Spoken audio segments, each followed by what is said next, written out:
Start है क्या? Hello, आप सभी को मेरा नमस्कार। कैसे हैं आप सब लोग? आप सभी ने मॉक नंबर 4 दिया होगा आज, और मैं आशा करता हूं कि आप सब ने बहुत बेस्ट अपना किया होगा इस मॉक पेपर के अंदर। मॉक पेपर नंबर 4 का डिटेल सॉल्यूशन हम लोग देखने वाले हैं, तो आप सभी का एक बार आप सबके अपने परिवार में और आज के सेशन में बहुत बहुत स्वागत और अभिनंदन। एक बार के लिए इस मॉक पेपर को हम शुरू करें उससे पहले अपने सभी दोस्तों तक एक बार इस सेशन को आप शेयर जरूर करिएगा, और बिना किसी देरी के हम लोग स्टार्ट करते हैं आज का ये मॉक पेपर नंबर 4 जो आप लोगों ने दिया। इससे पहले 2 मिनट के लिए मैं कुछ बेसिक जानकारियां हमारे ऐप के बारे में बता देता हूं। अगर आप लोग अभी तक ऐप डाउनलोड नहीं करें हैं तो जरूर हमारे साथ यहां भी जुड़ सकते हैं, ये भी आप ही सबका परिवार है। अभ्यास मैथ्स एप्लीकेशन आप लोग डाउनलोड करिए, और यहाँ पर भी आपको कई सारे कोर्सेज यहाँ उपलब्ध है स्पेशल मैथ्स के लिए, जो आपके सामने देख पा रहे हैं। 3rd ग्रेड टीचर लेवल 1 का बैच है, ये 3rd ग्रेड लेवल 2 का साइंस मैथ्स का 6 से 7 ही बैच है। यहाँ भी हमारे साथ जुड़ सकते हैं आप लोग। और ये एक PYQ बैच आज से हम लोगों ने शुरू किया है। ये कंप्लीट PYQ रहेगा, इसके अंदर आपको प्रीवियस ईयर क्वेश्चंस करवाए जाएंगे जो हर एग्जाम के लिए रहेगा, जो 99 रुपीज में आपको उपलब्ध रहेगा, और लाइफ टाइम इसकी वैलिडिटी रहेगी। हमेशा के लिए आपके पास ये कोर्स रहेगा, जिसमें जैसे एग्जाम होता है उसका प्रीवियस PYQ आपको करवाया जाएगा। एक कोर्स है हमारे पास RPSC first grade first paper के लिए स्पेशल मैथ्स, और यहाँ बैच है आपका पटवार वीडियो कॉम्बो, और ये LDC 2026 को टारगेट बना करके एक बैच हमने शुरू करा है, बाबू बैच। टेलीग्राम भी ज्वाइन कर लीजिएगा आप लोगों ने, अगर अभी तक ज्वाइन नहीं करा है तो यहाँ भी आपको टेलीग्राम पर इसका PDF मिल जाता है। एप्लीकेशन जरूर आप लोग डाउनलोड करें, और बाकी अगर आप यूट्यूब से सीख रहे हो तो बिल्कुल आपका स्वागत है आप सबके इस अपने ही परिवार में। तो बिना किसी देरी के ये मॉक पेपर नंबर 4 आप लोगों ने दिया है आज, इसी का सॉल्यूशन हम लोग देखने वाले हैं, मॉक 4। तो पहला क्वेश्चन आपके सामने स्क्रीन पर है, क्वेश्चन नंबर फर्स्ट आज के इस मॉक का। प्रथम 7 प्रेक्षणों का माध्य 18 है, अंतिम 7 प्रेक्षणों का माध्य 20 है, तो 7वां प्रेक्षण क्या होगा? ऑब्जर्वेशन नंबर 7 आपको बताना है। 7वें नंबर का ऑब्जर्वेशन जो है वो कितना होगा? पहले 7 का माध्य या औसत एक ही बात होती है, माध्य लिखा हो चाहे औसत लिखा हो दोनों एक ही बातें हैं। शुरू के 7 का माध्य 18 है, तो प्रथम 7 का जो औसत या माध्य योग जो आएगा, औसत एवरेज, इसका मतलब होता है सम ऑफ ऑब्जर्वेशन, राशियों का योग बटे राशियों की संख्या, total number of observation. Total number of observation, राशियों का योग बटे राशियों की संख्या। तो सबसे पहले हम लोग क्या करेंगे, इन शुरू के 7 का योग देखेंगे। प्रथम 7 का योग तो 18 गुणा 7 126 योग आ जाएगा सर। पहले के 7 का योग 126 आ जाएगा। 18 गुणा 7 126 मेरा योग होगा। अंतिम 7 का जो योग आएगा वो 7 गुणा 20 140 योग आ जाएगा, क्योंकि इनका माध्य या इनका औसत 20 है तो इनका योग 140 आ जाएगा। शुरू के 7 का योग आ गया सर 18 गुणा 7, और आखिरी के 7 का योग आ गया सर 20 गुणा 7 140। ये 7 और 7 कितने हो गए? 14 ऑब्जर्वेशन हो गए सर। टोटल संख्या 14 हो गई, लेकिन संख्या तो 13 ही है। आपसे पूछा है 7वां प्रेक्षण ज्ञात करो। यदि सभी 13 प्रेक्षणों का माध्य 19 है, टोटल तो 13 ही नंबर है, उन 13 का माध्य कितना दे रखा है? 19 है। तो इन 14 ऑब्जर्वेशन के योग में से 13 ऑब्जर्वेशन का योग माइनस कर दो, यानी 14 संख्याओं के योग में से 13 संख्याओं का योग माइनस कर दो। तो इन 13 का योग कितना होगा सर? इनका माध्य है 19 और टोटल संख्या ये 13 है, तो 19 गुणा 13 ये माइनस कर देंगे सर, तो 7वां ऑब्जर्वेशन आ जाएगा सर। 7वें नंबर की जो संख्या है वो आ जाएगी 18 7 126, 20 7 140, 20 7 140, तो कितना हो गया ये? 200, हाँ 100 और 100 200, तो ये होगा 40 और 2 60 और 66, 266 होगा सर। ये 266 में से 19 गुणा 13, 19 3 57 का 7, 5 हासिल कैरी हो गया, 19 1 19 और 5 24, 247 माइनस कर दो आप 247, 247 माइनस कर दीजिए आप लोग, जो आएगा वही आंसर है। 6 माइनस 7 तो होता नहीं, 16 में 7 गए तो 9 और 5 में 4 गए तो 1, 19 मेरा आंसर होगा सर। 7वां ऑब्जर्वेशन जो है उसका आंसर 19 आएगा सर। ऑप्शन सी मेरा सही आंसर था। ये एक बेसिक अप्रोच है आपका, बिल्कुल बेसिक से किया है आप लोगों ने। टोटल संख्या 13 ही है सर, उन 13 में से शुरू के 7 का योग निकाला, आखिरी के 7 का योग निकाला, टोटल 14 हो गए। इन 14 संख्याओं के योग में से 13 संख्याओं का योग माइनस कर दिया सर। ये एक तरीका है। दूसरा तरीका समझिएगा आप लोग, एक और स्मार्ट वर्क देखिएगा इस क्वेश्चन में। इन सबका माध्य या इन सबका औसत 19 है। माध्य देख के घबरा मत जाना, एवरेज का ही पार्ट है ये। माध्य क्या होता है, मीन क्या होता है, आंकड़ों का योग बटे आंकड़ों की संख्या, sum of data upon total number of data. औसत क्या होता है, राशियों का योग बटे राशियों की संख्या, sum of observation upon total number of observation. प्रेक्षण यानी संख्या की बात कर रहा है। इन सबका माध्य 13 है सर, और इन शुरू की 7 का माध्य जो 18 है, कितना कम है ये सर, ये 1 कम है। माध्य 1 कम है तो योग कितना कम होगा इनका, 7 कम होगा सर, माइनस का 7। इनका माध्य 1 ज्यादा है तो इनका योग कितना ज्यादा होगा, ये माध्य +1 है, संख्या 7 है तो 7 + 7 होगा, ये माइनस का 7 और ये प्लस का 7, तो कोई फर्क पड़ेगा ही नहीं सर। जो 7वां जो नंबर होगा, 7th नंबर जो ऑब्जर्वेशन होगा वो 19 ही रहेगा, कोई चेंज आएगा ही नहीं उसमें। क्या ये बात समझ में आई है क्या आपको? एक बार वापस समझ लो, है तो आसान चीज, अगर समझ में आए तो है तो आसान, बिल्कुल आसान है। देखो यहाँ पर टोटल इन 13 प्रेक्षणों का माध्य कितना दे रखा है, 19 दे रखा है सर। 13 प्रेक्षणों का माध्य 19 दिया हुआ है। इन 13 में से इन 19 दे रखा है, ये सबका माध्य है, तो इसका मतलब 7वां प्रेक्षण 19 तो होगा ही होगा, 19 तो होगा ही होगा। इससे थोड़ा कम हो सकता है, थोड़ा ज्यादा हो सकता है, ये देखना है। तो टोटल 13 है, जिसमें से शुरू के 7 का माध्य 18 दे रखा है सर। ये माध्य 18 दे रखा है, इसका माध्य कितना कम है, 1 कम है सर, और टोटल संख्या 7 है तो ये माइनस का 7, योग कितना कम होगा, माइनस का 7, इनका योग कम आएगा। बाकी के 7 का जो माध्य है वो 20 दे रखा है सर, वो 20 दे रखा है, वो कितना ज्यादा है सर, वो 1 ज्यादा है, तो योग कितना अधिक होगा, 7 अधिक होगा। ये माइनस का 7 और प्लस का 7 तो कितना हो गया, 0। इसका मतलब 7वें नंबर का जो प्रेक्षण है वो ना तो इस 19 से 1 ज्यादा होगा ना कम होगा, वो पूरा कितना होगा, 19 ही होगा। 7th नंबर ऑब्जर्वेशन 19 ही होगा, ये 7वां ऑब्जर्वेशन ही है, क्योंकि डिफरेंस में कोई कमी वृद्धि नहीं आ रही है। इनका एवरेज कम है तो इनका एवरेज उतना ही ज्यादा है, तो कोई अंतर नहीं आएगा। चलिए नेक्स्ट क्वेश्चन पर आ जाइए। इन क्वेश्चनों से केवल मैं आपको आंसर देना नहीं सिखा रहा हूं कि आप आंसर दे, आंसर तो दे लिया आप लोगों ने, मॉक पेपर में आंसर दे लिया है। अब इनके अंदर आपको और भी अपनी सोच बनानी है कि किस तरह से आप लोग इस क्वेश्चन को कर सकते थे, किस तरह से जल्दी हो सकता है, या फिर और भी कोई तरीका हो सकता है। 12 छात्रों का औसत प्राप्तांक 35 है। यदि उत्तीर्ण होने वाले छात्रों का औसत प्राप्तांक 39 है, अनुत्तीर्ण होने वाले छात्रों का औसत प्राप्तांक 15 है, तो कितने छात्र उत्तीर्ण हुए हैं? टोटल छात्रों की संख्या 120 है, 12 नहीं 120 है। 120 टोटल नंबर ऑफ स्टूडेंट है, इसमें कुछ पास हुए हैं और कुछ फेल हुए हैं। इस सवाल को करने के लिए सबसे आसान तरीका है मिश्रण मेथड। इनमें जो पास हुए हैं और कुछ फेल हुए हैं, पता नहीं कितने पास कितने फेल हुए हैं। पास होने वालों का जो एवरेज मार्क्स है वो 39 है, फेल होने वालों का जो एवरेज मार्क्स है, अनुत्तीर्ण हुए छात्रों का औसत प्राप्तांक 15 है सर, 15 है, और इस सबका जो एवरेज है इन 120 के 120 का, तो वो इन दोनों के बीच में होगा, इन दोनों के मिड में होगा। वो कितना है, 35 है। वो इन दोनों के औसत से कम नहीं हो सकता, ज्यादा भी नहीं हो सकता। केवल आप क्रॉस मेथड यूज करते हैं, माइनस कराना होता है। 39 माइनस 35 ये 4 आएगा सर, और 35 में से 15 घटाएंगे तो ये 20 आएगा। इनका रेशियो बना लेंगे नंबर ऑफ स्टूडेंट्स का, तो 4 1 4 और 4 5 20। पास और फेल होने वाले छात्रों की संख्या का ऋणानुपात जो बनेगा सर वो 5:1 होगा, 5:1 होगा।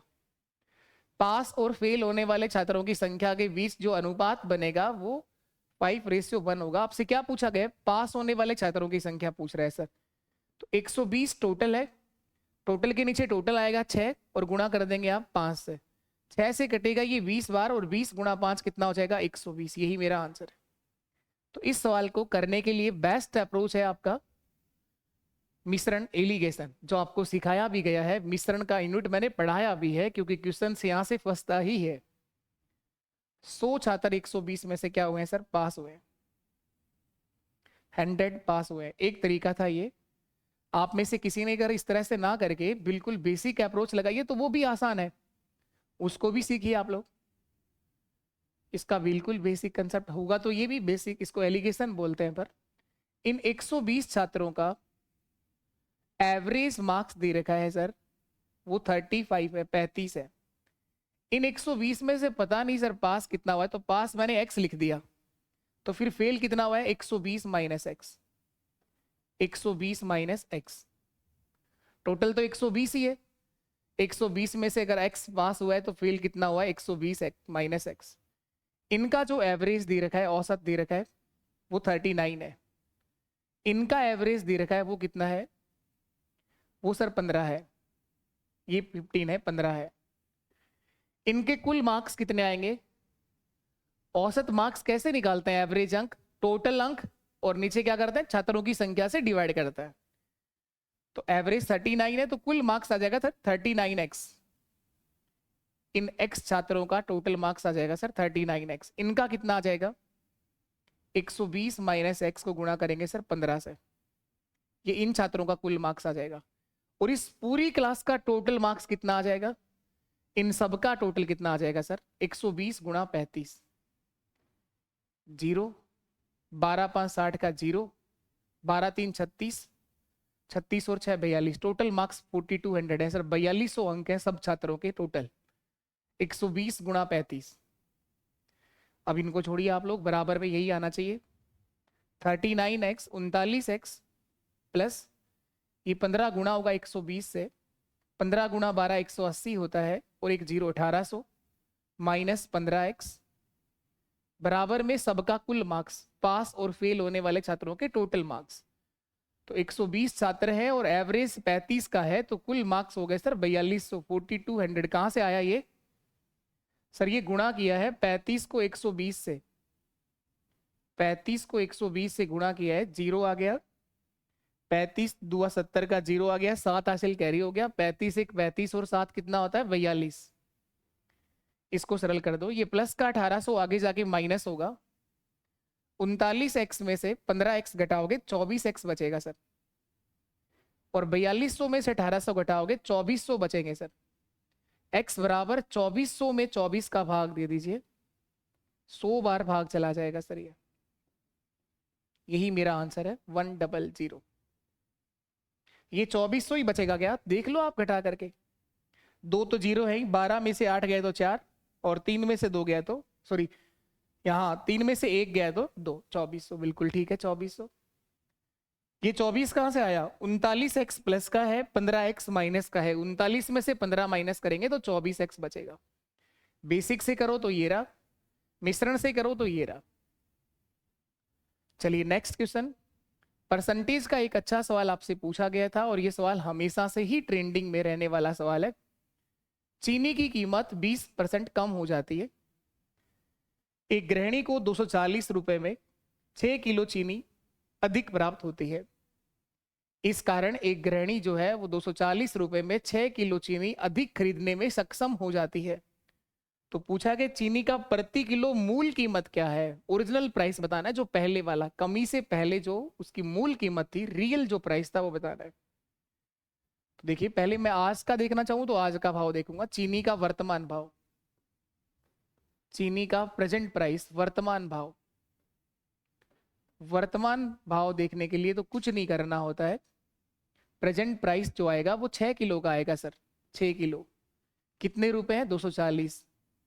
भाव कम हुआ है सर 20%, 240 का 20% निकालना है, तो 6 किलो का रेट आएगा सर 48 रुपए। ये 6 किलो का 48 आ गया 48। 1 किलो का कितना आ जाएगा? 6 8 48, 8 रुपए आ जाएगा सर। 1 किलो का भाव आ जाएगा सर 8 रुपए। क्या ये आंसर आ गया? नहीं, ये तो प्रेजेंट प्राइस आया है, वर्तमान भाव आया है, इसके लिए कुछ करना ही नहीं है। 6 किलो कहां से लाए सर? ये क्वेश्चन में दे रखा है कि 6 किलो चीनी आज ज्यादा आती है, कितने पैसे में? 240 रुपयों में। किस कारण? कमी के कारण। इसका मूल कीमत देखनी है, वास्तविक भाव या मूल भाव, ओरिजिनल प्राइस क्या होगा सर? ये होगा 8 जो आया है, ये कमी के बाद यानी 80 के बराबर है। गुणा कर दो आप लोग 100 से, गुणा कर दो आप 100 से।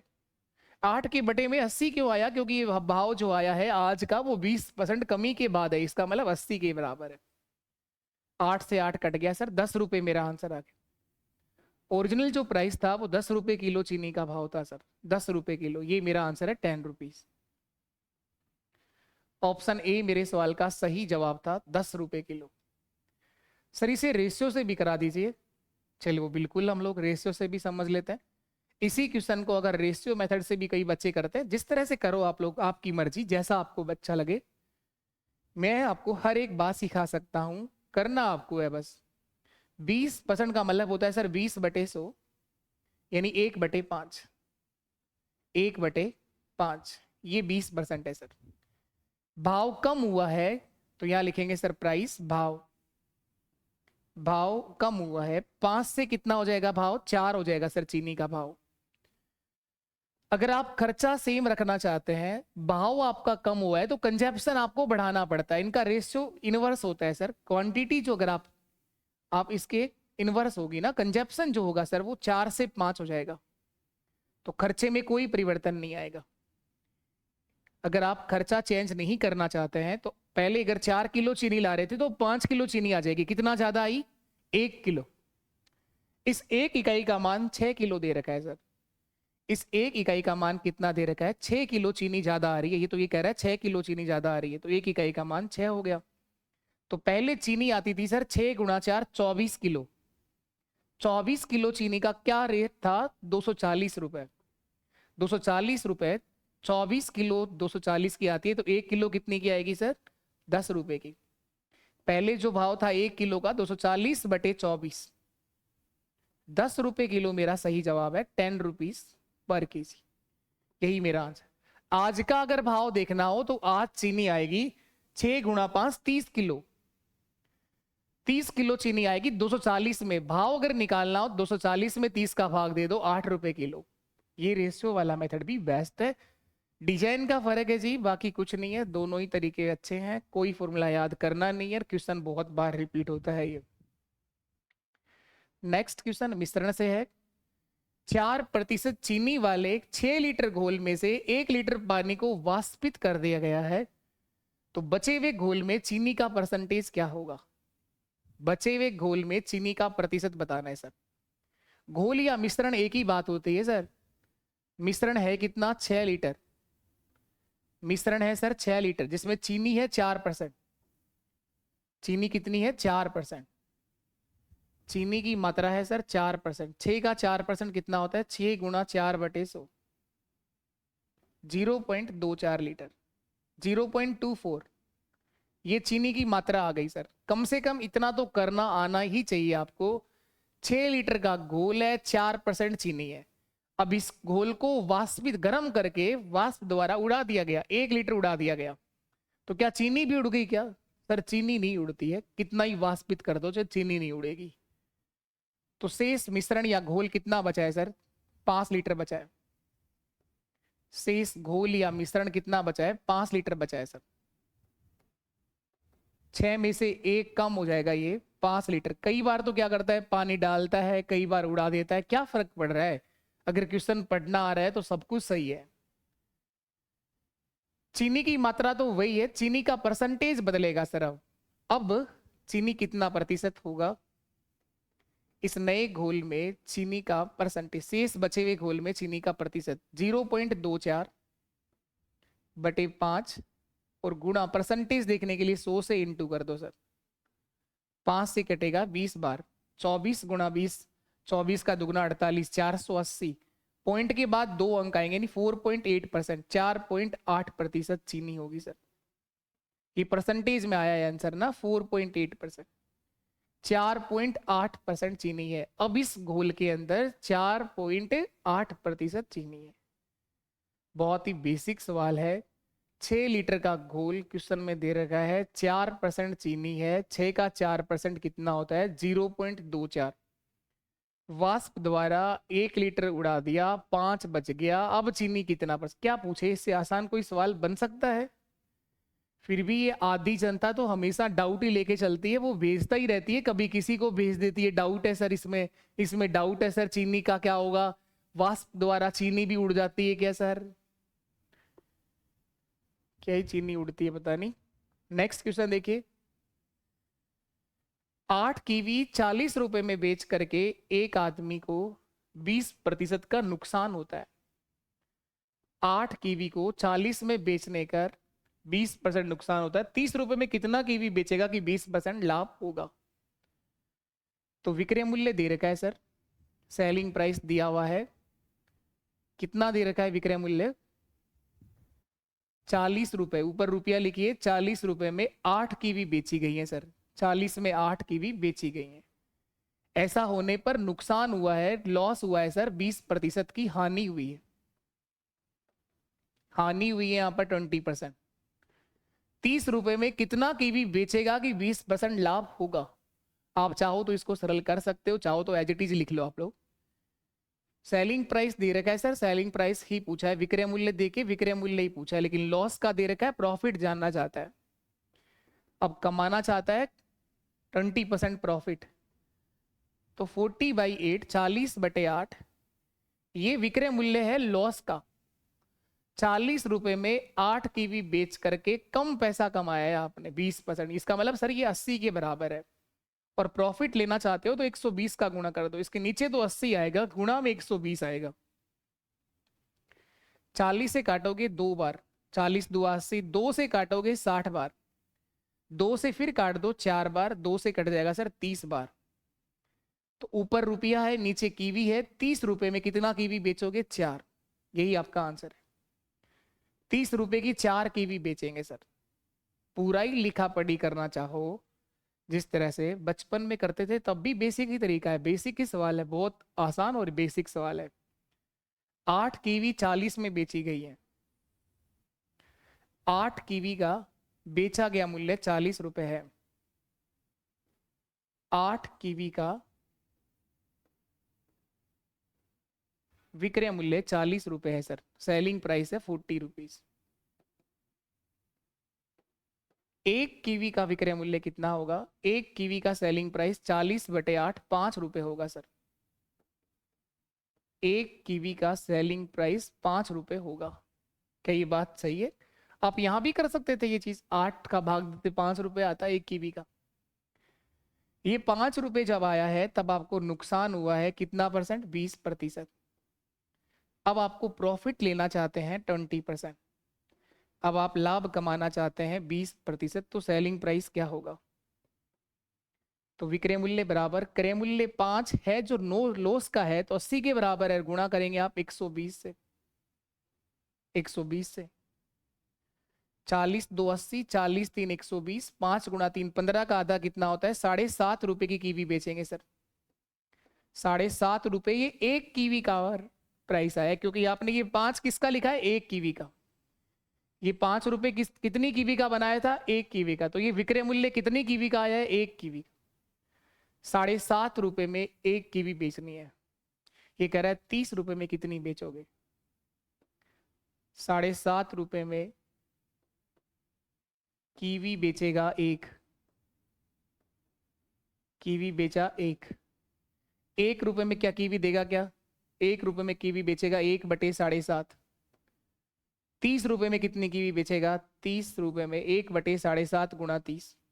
ऐसे बिल्कुल बचपन में बच्चों की तरह ऐसे करते थे, 1/7.5 गुणा 30।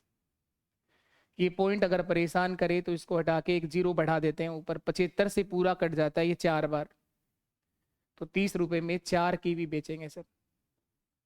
ऐसे कर लो चाहे आप लोग। बाकी जो सुबह क्लास रही थी प्रॉफिट लॉस की, जिसके अंदर कंप्लीट रिवीजन करा है आप लोगों ने लाभ आने का, वहां भी सेम क्वेश्चंस मैंने सिखाया है आपको। नेक्स्ट अगला सवाल देखिए, मोहन ने 30,000 रुपए में 2 गाय खरीदी हैं। एक को 15% हानि पर, दूसरे को 19% के लाभ पर बेचा है। उसने पाया है कि दोनों ही गायों का विक्रय मूल्य बराबर है, तो बताओ दोनों गायों का क्रय मूल्य क्या होगा? 2 गाय 30,000 रुपए में खरीदी हैं। 30,000 रुपए में 2 गाय खरीदी हैं, C1 और C2। ये पहली गाय, ये दूसरी गाय। पहली गाय को बेचना है लॉस में, 15% हानि पर, दूसरी को बेचना है सर 19% लाभ पर, और इन दोनों का विक्रय मूल्य, बेचा गया मूल्य बराबर होगा सेलिंग प्राइस। तो C1 गुणा 85/100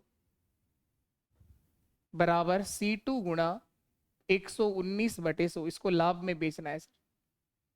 इसको बराबर कर दिया, 100 से 100 कट जाएगा, 17 से काट दो, 17 5 85, 17 7 119।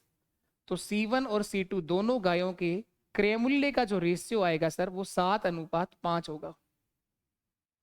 दोनों गायों के सीपी का जो रेशियो आएगा, क्रय मूल्य का अनुपात होगा, वो 7:5 होगा। इसी रेशियो में इस पैसे को तोड़ दो, एक गाय का निकाल लो आप लोग। C1 बराबर 30,000 टोटल है, टोटल के नीचे टोटल आएगा 5 और 7 12, गुणा कर दो 7 से, पहली गाय का आ जाएगा 12 दूआ 24, 12 5 60, 2500 गुणा 7, 25 7 175, 17,500 रुपए, 17,500 रुपए।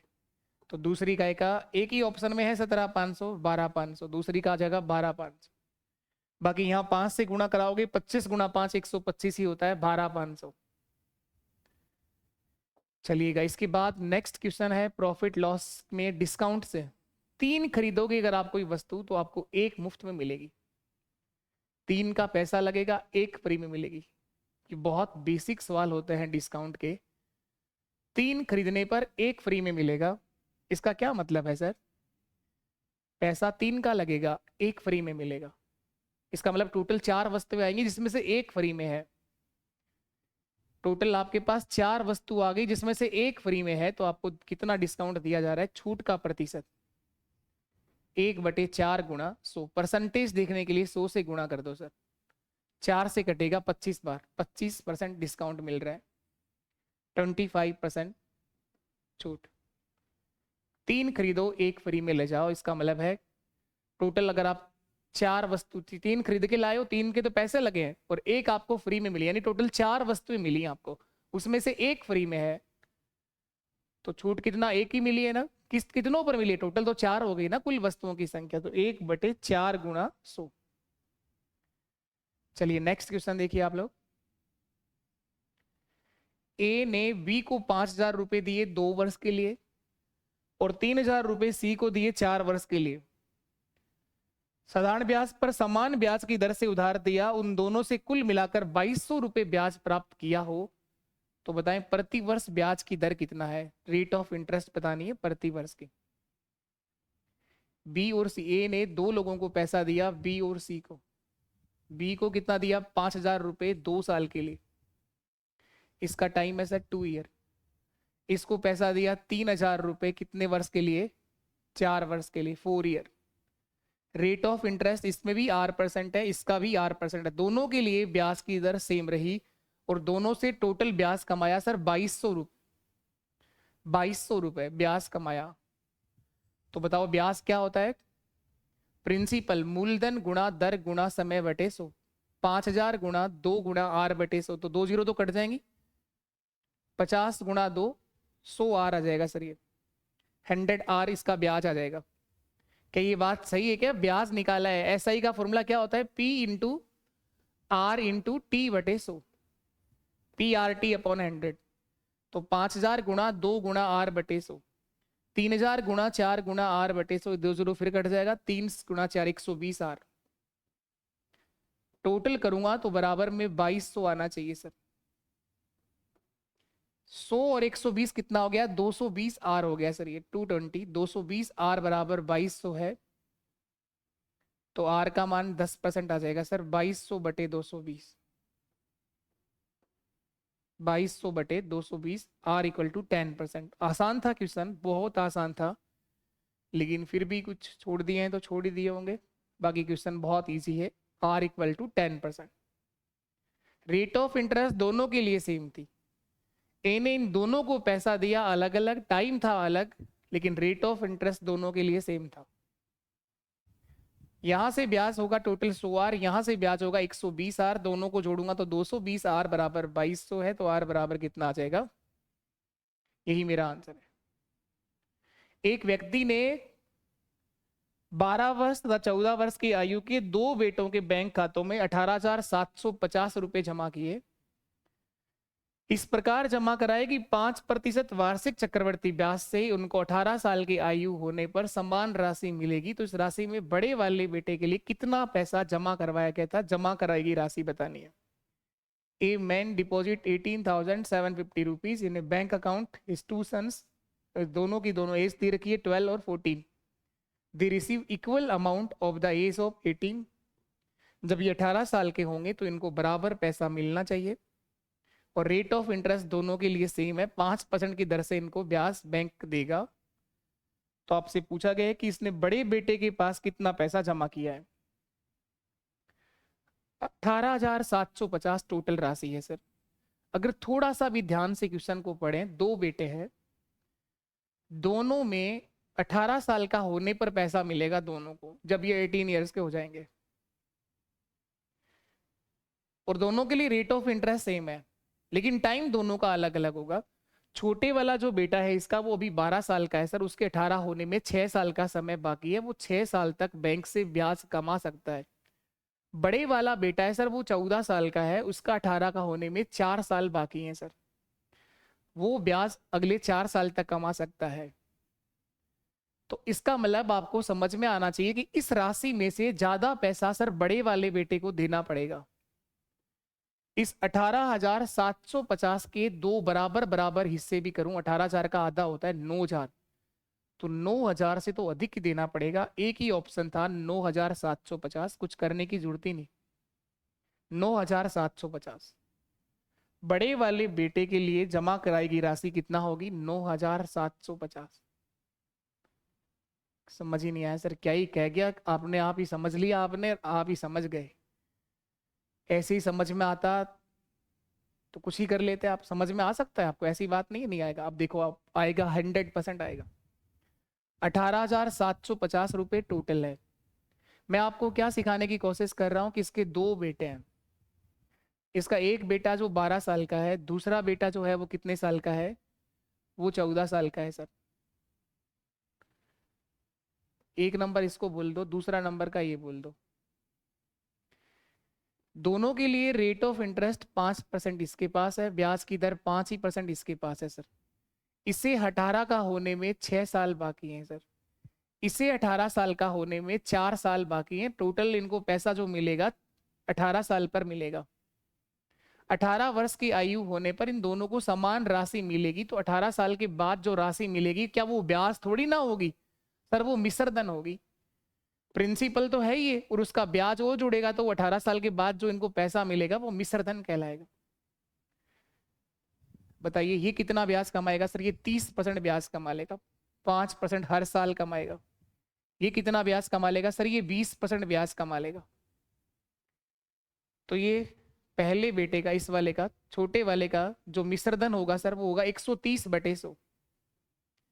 प्रिंसिपल हमेशा 100% होता है और 30% ये ब्याज कमा लेगा, तो इसका मिश्र धन आएगा सर 130/100। इस दूसरे वाले बेटे का जो मिश्र धन होगा वो होगा सर 120/100। इन दोनों का मिश्र धन आ गया, जिसको मैंने बराबर कर दिया। इसको सरल कर दूंगा तो इनके प्रिंसिपल का रेशियो आ जाएगा, ये 100 कट गया, ये 0 भी कट गया। इन दोनों बेटों को जो पैसा देना पड़ेगा उसका रेशियो आ जाएगा सर 12:13, 12:13। इस रेशियो में इन पैसे को बांट दो। आपसे कौन से बेटे का पूछा है, बड़े वाले का। बड़े वाला मतलब ये 14 साल वाले का, सेकंड नंबर वाले का बताना। तो सर ये आ गया आंसर 18,750। टोटल के नीचे टोटल आएगा 12 + 13 कितना हो जाएगा, 18 नहीं है 13 है ना, ये मैं वापस लिख देता हूं, ये 13 है। 18 तो कहां से आएगा, ये 13 है। 12 + 13 कितना हो गया, 25। और बड़े वाले का निकालने के लिए 13 से गुणा कर देंगे सर, 25 से काटो इसको, 25 × 7 = 175, 12 बचेगा, 25 × 5 = 125। 750 को 13 से गुणा करिए, 0, 13 × 5 = 65 का 5, 6 हासिल कैरी हो गया, 6 हासिल कैरी हो गया, 13 × 7 = 91, 91 और 6 = 97, 9,750। 9,750 ये इसका बेसिक हो गया।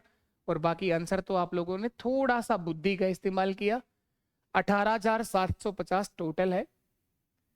दोनों के लिए रेट ऑफ इंटरेस्ट सेम है। दोनों का 18 साल के होने पर जो राशि मिलेगी मिश्रधन वो बराबर बता रखा है, तो वो बराबर तभी हो सकता है।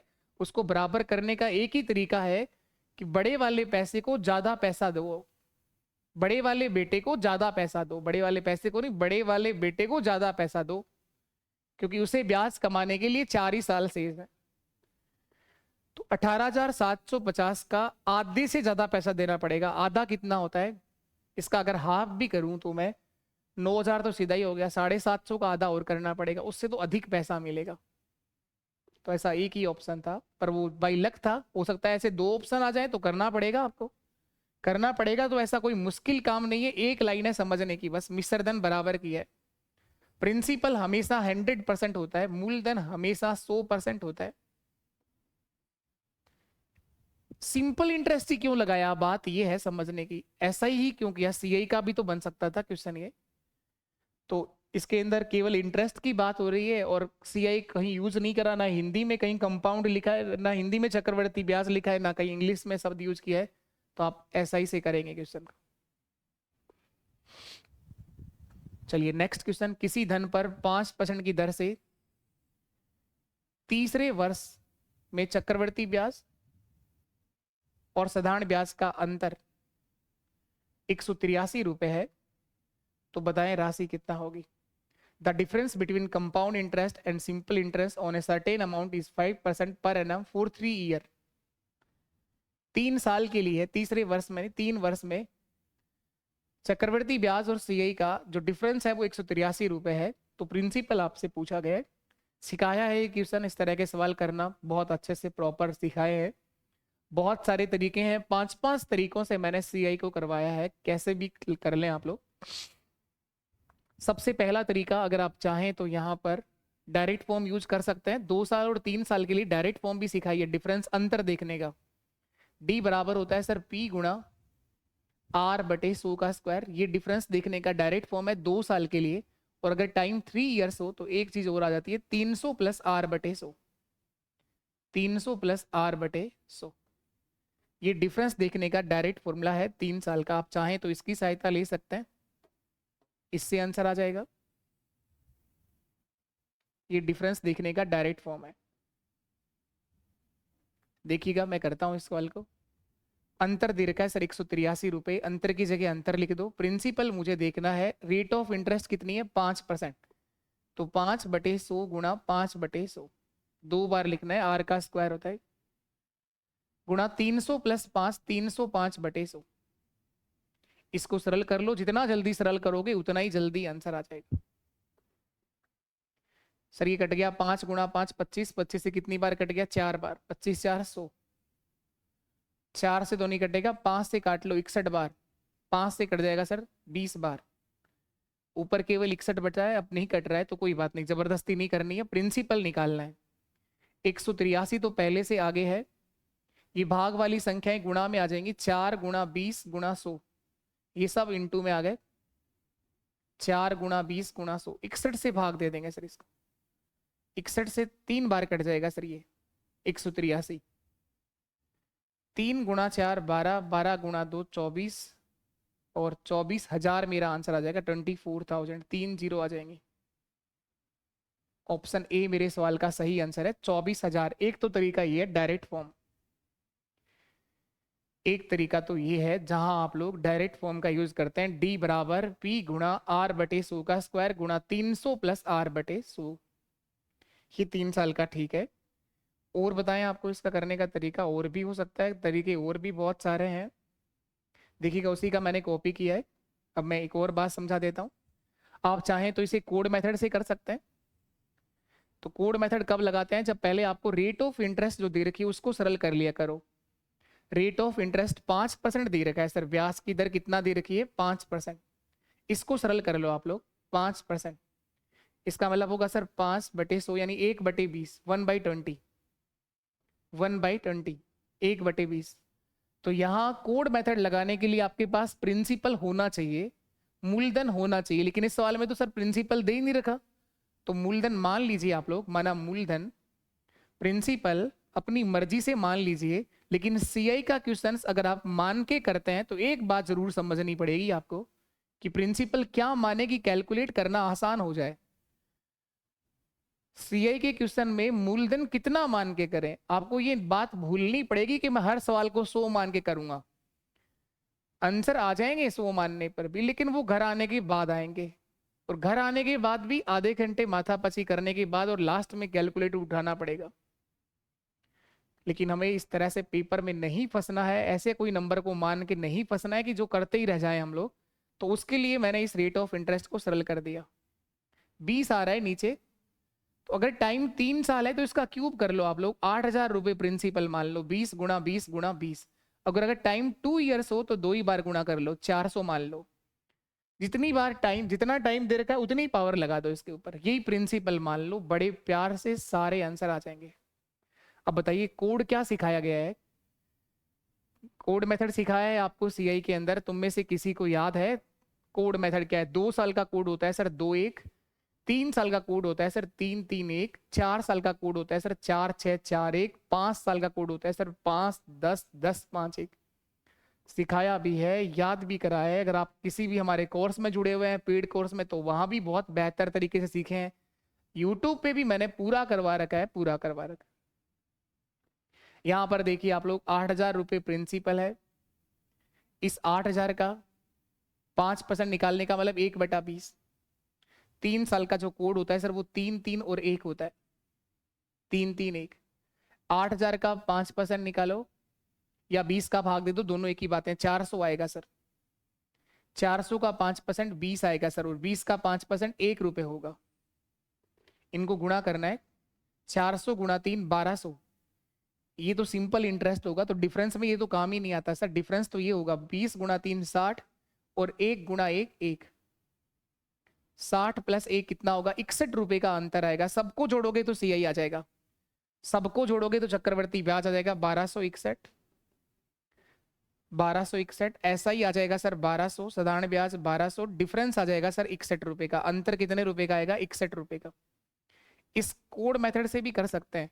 61 इकाई का मान 183 रुपए है सर, 61 इकाई का मान 183 रुपए है। तो 3 गुना है ना ये, तो 8,000 का 3 गुना कितना होता है? 24,000। यही मेरा आंसर। तरीके बदलने से आंसर नहीं बदलता है, तरीके बदलने से आंसर नहीं बदलता है। प्रिंसिपल जो होगा सर 183/61 गुणा कितना होगा? 8,000। गुणा किससे कराएंगे आप? 8,000 से। 61 से 3 बार कटेगा, और 8,000 का 3 गुना कितना होता है? 24,000। यही आपका आंसर। आप चाहें तो सक्सेसिव परसेंटेज भी लगा सकते हैं, लेकिन सक्सेसिव परसेंटेज के लिए कम से कम आपको 2 साल और 3 साल का डायरेक्ट सक्सेसिव परसेंटेज सीआई का याद होना चाहिए। तो जब रेट ऑफ इंटरेस्ट 5% और तब समय टाइम जो देर का वो 3 इयर्स हो, तो ऐसा ही तो आएगा सर 15%, और सीआई आएगा 15.7625। डिफरेंस आएगा 0.7625।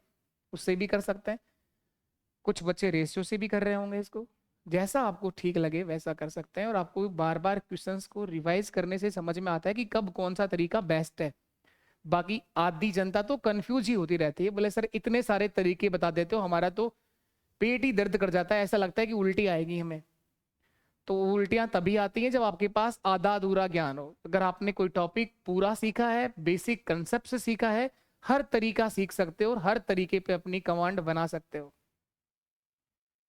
बाकी अगर आप केवल इन क्वेश्चंस के माध्यम से मैथ सीखना चाह रहे हैं तो क्वेश्चंस तब सीखा जाता है, मॉक पेपर तब दिए जाते हैं, टेस्ट सीरीज तब लगाई जाती है जब आपने सिलेबस को बहुत बेहतर तरीके से कंप्लीट कर लिया हो, उसका रिवीजन कर लिया हो, तभी आपका मेन पेपर अच्छा होगा और तभी बाकी की टेस्ट सीरीज अच्छी होंगी। बाकी तुम किसी भी कोचिंग का, किसी भी क्लासरूम का कोई सा भी टेस्ट ले लो, दुनिया का कोई सा भी टेस्ट तुम्हारे लिए काम तभी करेगा जब आपने सिलेबस को बहुत बेहतर तरीके से 4 से 5 बार निपटाया हो।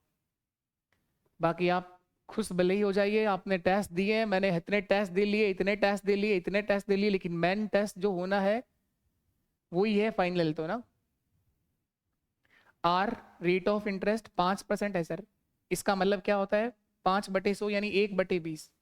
तो आप ऐसा भी कह सकते हैं, एक तरफ प्रिंसिपल लिखिए, एक तरफ अमाउंट लिखिए, मिश्रधन। ₹20 की राशि 1 साल बाद 21 हो जाएगी। समय 3 साल है तो क्यूब कर दो सर, समय 3 साल है तो क्यूब कर दो। ₹8,000 की राशि 9,261 हो जाएगी सर। तो सीआई कितना कमाया? 1261। चक्रवर्ती ब्याज कितना आ गया सर? 1261। 1261। साधारण ब्याज कितना आएगा? 8,000 का 5%, ₹400 होता है। पहले साल भी 400, दूसरे साल भी 400, तीसरे साल भी 400। सिंपल इंटरेस्ट प्रिंसिपल पर लगाया जाता है, जो हर साल 400 400 400 आएगा।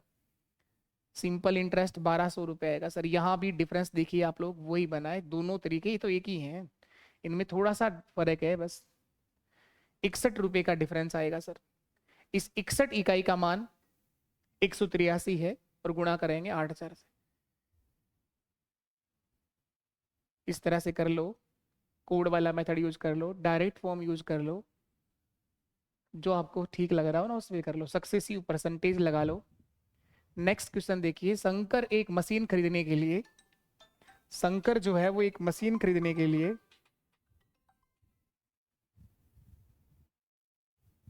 करिएगा एक बार इस क्वेश्चन को 1 मिनट के लिए।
देखिए चले, इसके बाद नेक्स्ट क्वेश्चन ये था हमारा।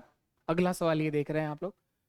शंकर एक मशीन खरीदने के लिए 25,000 का ऋण लेता है, ₹25,000 उधार लेता है। 1 वर्ष और 6 माह बाद 12% वार्षिक दर से कितना धन लौटाएगा जब ब्याज वार्षिक संयोजित हो रहा हो? कौन सा ब्याज? Shankar took a loan 25,000 to buy a machine. How much amount will be repay after 1.5 years? 1.5 वर्ष बाद। 12% पर annum if interest is compound है। चक्रवृद्धि ब्याज है ये ना, कंपाउंड इंटरेस्ट है एनुअली। जब चक्रवृद्धि ब्याज को वार्षिक संयोजित किया गया, उसके अंदर लिखा नहीं है, यहाँ लिखना चाहिए था वैसे तो, सीआई है यहाँ पे। चक्रवृद्धि ब्याज वार्षिक संयोजित किया गया है, कंपाउंड एनुअली, हर साल आपको ब्याज देना है। तो 1.5 साल का टाइम है पर आपके पास। प्रिंसिपल 25,000 का ऋण लिया है इसने, उधार लिया गया धन प्रिंसिपल कहलाता है, मूलधन 25,000 रुपए 1.5 वर्ष के लिए उधार लिए हैं सर। और रेट ऑफ इंटरेस्ट 12% है, ब्याज की दर 12% है।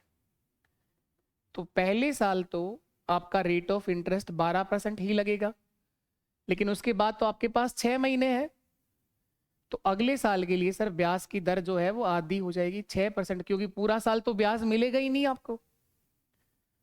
1 वर्ष और 6 माह है, इसका मतलब 1.5 साल है। 1.5 साल का मतलब पहले साल तो पूरे 12% ब्याज कमाओगे, 6 महीने तो अगला 6 महीने जो बचा है तो 6 महीने का ही ब्याज मिलेगा। तो आप ऐसा भी कह सकते हो कि रेट ऑफ इंटरेस्ट को आधा कर दो, समय दुगना हो जाएगा। समय हो जाएगा पूरा 1 साल, 6 महीने का डबल 12 महीने 1 साल।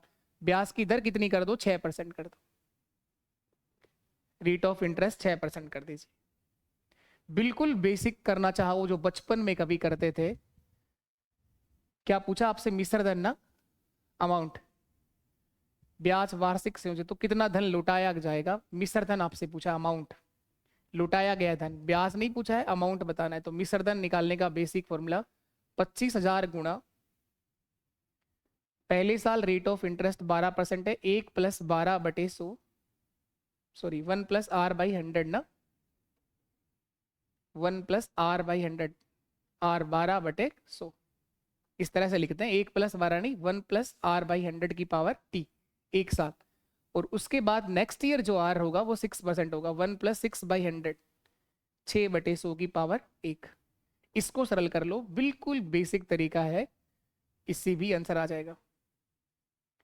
25,000 गुणा 100 एकम 100 प्लस 12, 112/100, 112/100, 100 एकम 100 प्लस 6, 106/100। यही रेशियो मेथड होता है, यही वाला तरीका रेशियो मेथड कहलाता है। डिजाइन फर्क है बस, उसमें इसको काट के इस तरह से लिख देते हैं। 4 से कट गया सर 25 बार, और 4 से कट जाएगा 4 2 8, 4 2 8 बचा 3, 32, 4 8 32, 28 बार। ये 2 से कट जाएगा 50 बार, और ये 2 से कट जाएगा 53 बार। रेशियो में ऐसा कहते हैं कि 25 रुपए की राशि 28 हो जाएगी, फिर 50 की राशि 53 हो जाएगी। इसको सरल कर लो आप लोग, 25 से काट लो सर, इसको पूरा कट रहा है 25 से 1000 बार, 25 से ही 1000 बार कट जाएगा। 50 से फिर काट दो इसको, 50 200, 20 बार कट जाएगा सर। अब इनको गुणा कराइए, जो आएगा वही हम आपका क्या कहलाएगा, अमाउंट। 3 गुणा 8 24, लास्ट में 0 आएगा, उससे पहले 4 आएगा क्या, 28 गुणा 53 गुणा 20, यही आपका आंसर है।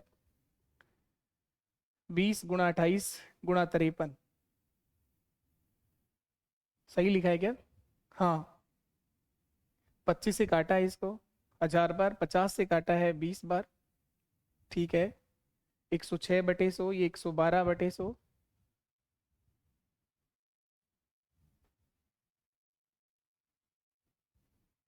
ठीक है बिल्कुल। एक तो 0 आ गई लास्ट में। अब यहाँ देखिए, 3 गुणा 8 24 का 4, और 4 गुणा 2 8, 8 आएगा लास्ट के अंदर, 2 ऑप्शन में है 8, पूरा गुणा कराइए कोई बात नहीं।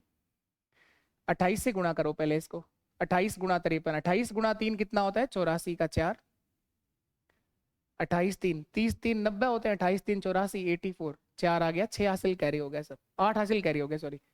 28 5 140, और 8 148, 148। इसको 20 से फिर गुणा कर दो, इसका 20 से फिर गुणा कर दीजिए।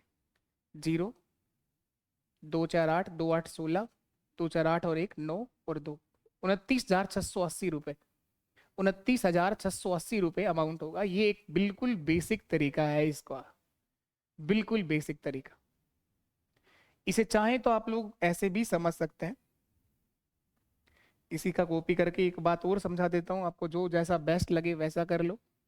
ये भी ठीक है तरीका, कोई बुरा नहीं। इसी को ही रेशियो मेथड बोल देते हैं आप लोग, कि पहले साल तो रेट ऑफ इंटरेस्ट 12% रहेगा, नेक्स्ट ईयर के लिए रेट ऑफ इंटरेस्ट जो रहेगा वो 6% रहेगा, क्योंकि समय 1.5 साल था सर।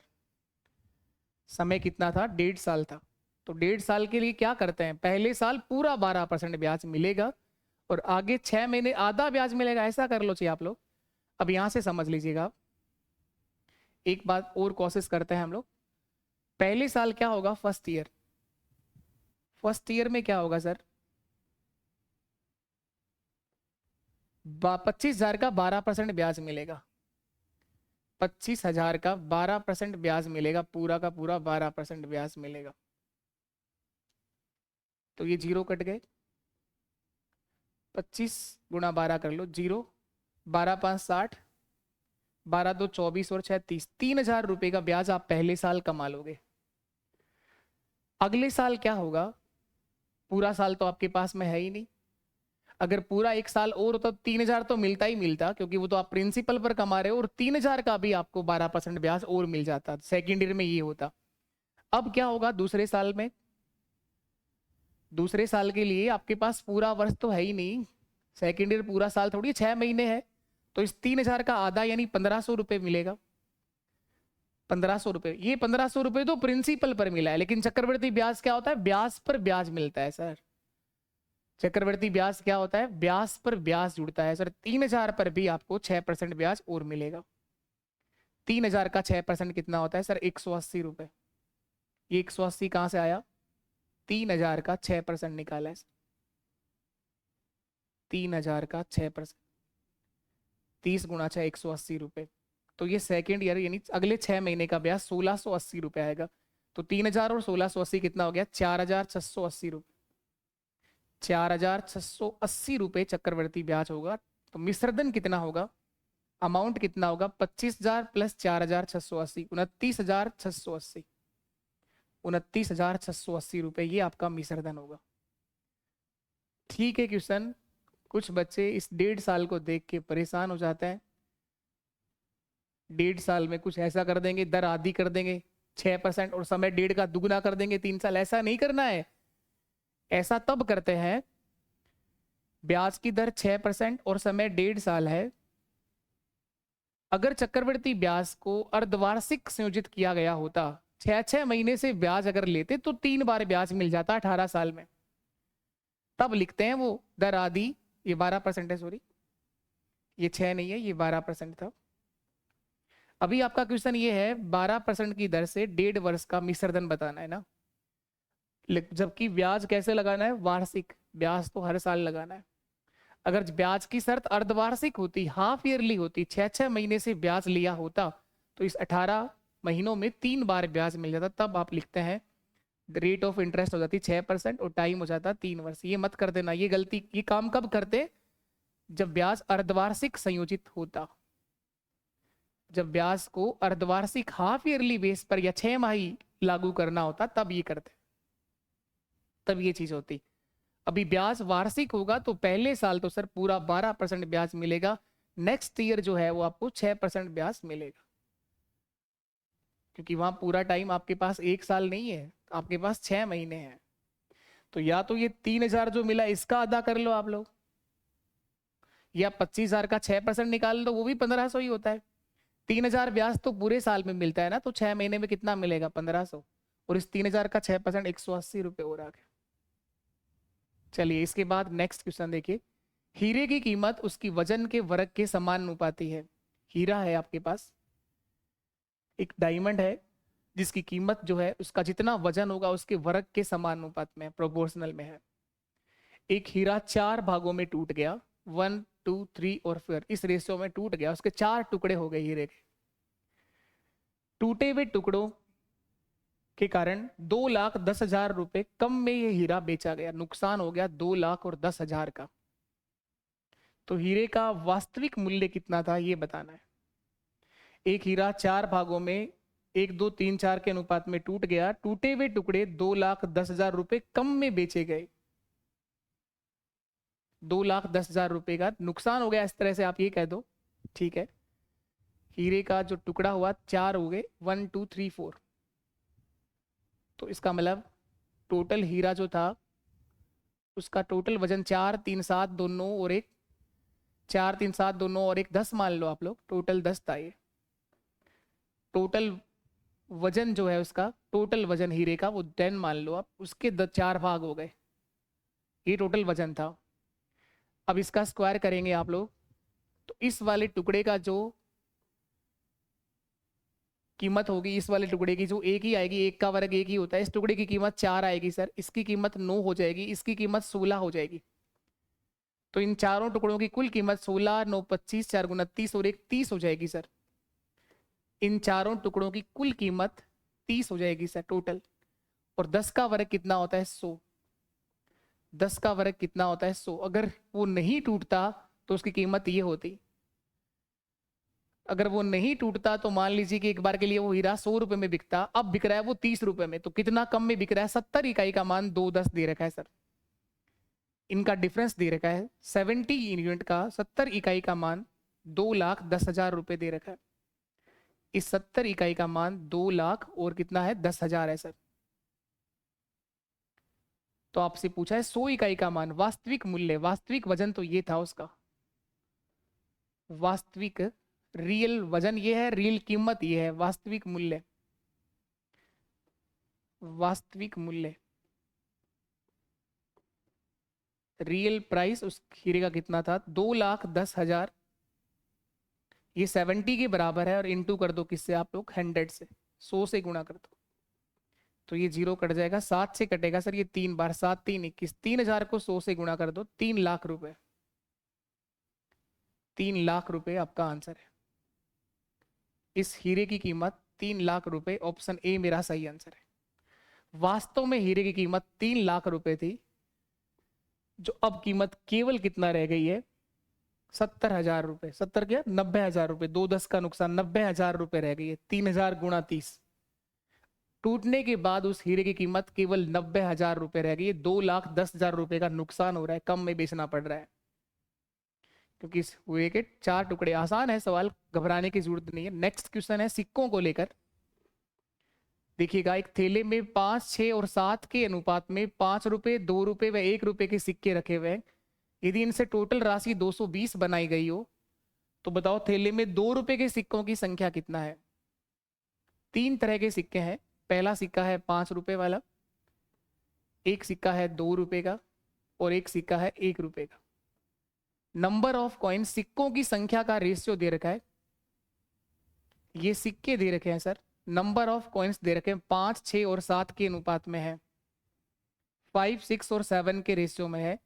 इन सिक्कों से इनका प्राइस बनाएंगे हम लोग, इनका मूल्य बनाएंगे सर। ये सिक्कों की संख्या का अनुपात है, इन सिक्कों का प्राइस क्या बनेगा, इनका मूल्य, इनका प्राइस। एक 5 रुपए के 5 सिक्कों का मूल्य सर 25 बनेगा। प्राइस क्यों बना रहे हो आप लोग, क्योंकि टोटल आपको प्राइस दे रखा है 220 रुपए। इन सिक्कों से टोटल राशि जो बनाई गई है वो 220 रुपए है। तो 5 रुपए के 5 सिक्कों से बना 25 रुपए। 2 रुपए वाले 6 सिक्कों से कितना राशि बनेगी सर, 12 रुपए। 1 रुपए के 7 सिक्कों से 7 रुपया। ये इनका प्राइस आ गया। तो टोटल करके आपको कितना होगा, 25 और 12, 37, 37 प्लस 7, 44। 44 इकाई का मान 220 रुपए है सर। 44 इकाई का मान कितना है, 220 रुपए है सर। 44 इकाई का मान 220 रुपया है सर। एक इकाई का मान कितना होगा, 220 बटे 44, 220 बटे 44।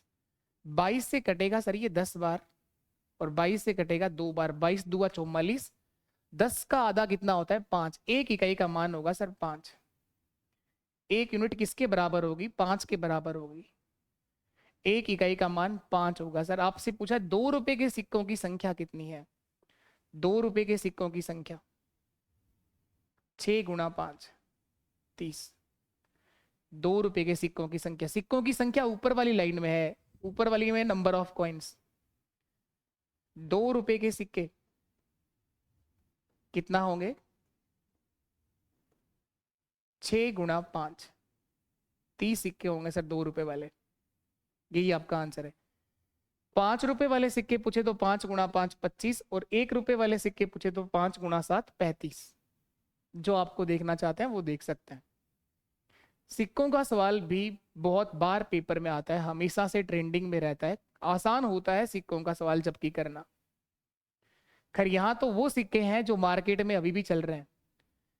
मैक्सिमम टाइम बच्चा गलती उन सिक्कों में करता है, 25 पैसा, 10 पैसा, 5 पैसा, 20 पैसा, जो सिक्के बंद हो गए, वहां गड़बड़ हो जाती है। या तो शायद आप सबका ठीक हुआ होगा अगर आपने पेन चलाया है तो। सर ये सिक्कों की संख्या का अनुपात था, ये इनका प्राइस देखा है। 5 रुपए के 5 सिक्कों का मूल्य 25, 2 रुपए के 6 सिक्कों का मूल्य 12, 1 रुपए वाले 7 सिक्कों का मूल्य 7। चलिए इसके बाद नेक्स्ट क्वेश्चन, अगला सवाल आपके पास में ये था, इनका योग करना है। ये आप कहें कि सरलीकरण पे क्वेश्चन पूछा गया था। 1/2 प्लस 1/6 प्लस 1/12 प्लस 1/20, ये कहाँ तक लिखा है, 1/110 तक लिखा है सर। सीरीज का क्वेश्चन है ये। 1/2, 1/2 तो सेम लिख दिया सर। इस 6 को लिखा मैंने 1/2 × 3, 2 गुणा 3 6। 12 को लिखा सर 3 गुणा 4 12। इसी तरह से 20 को लिखा सर 4 गुणा 5 20। ये सीरीज चल रही है जो लगातार गुणा हो रही है, लगातार गुणा हो रही है। 110 को लिखेंगे सर 10 गुणा 11 110।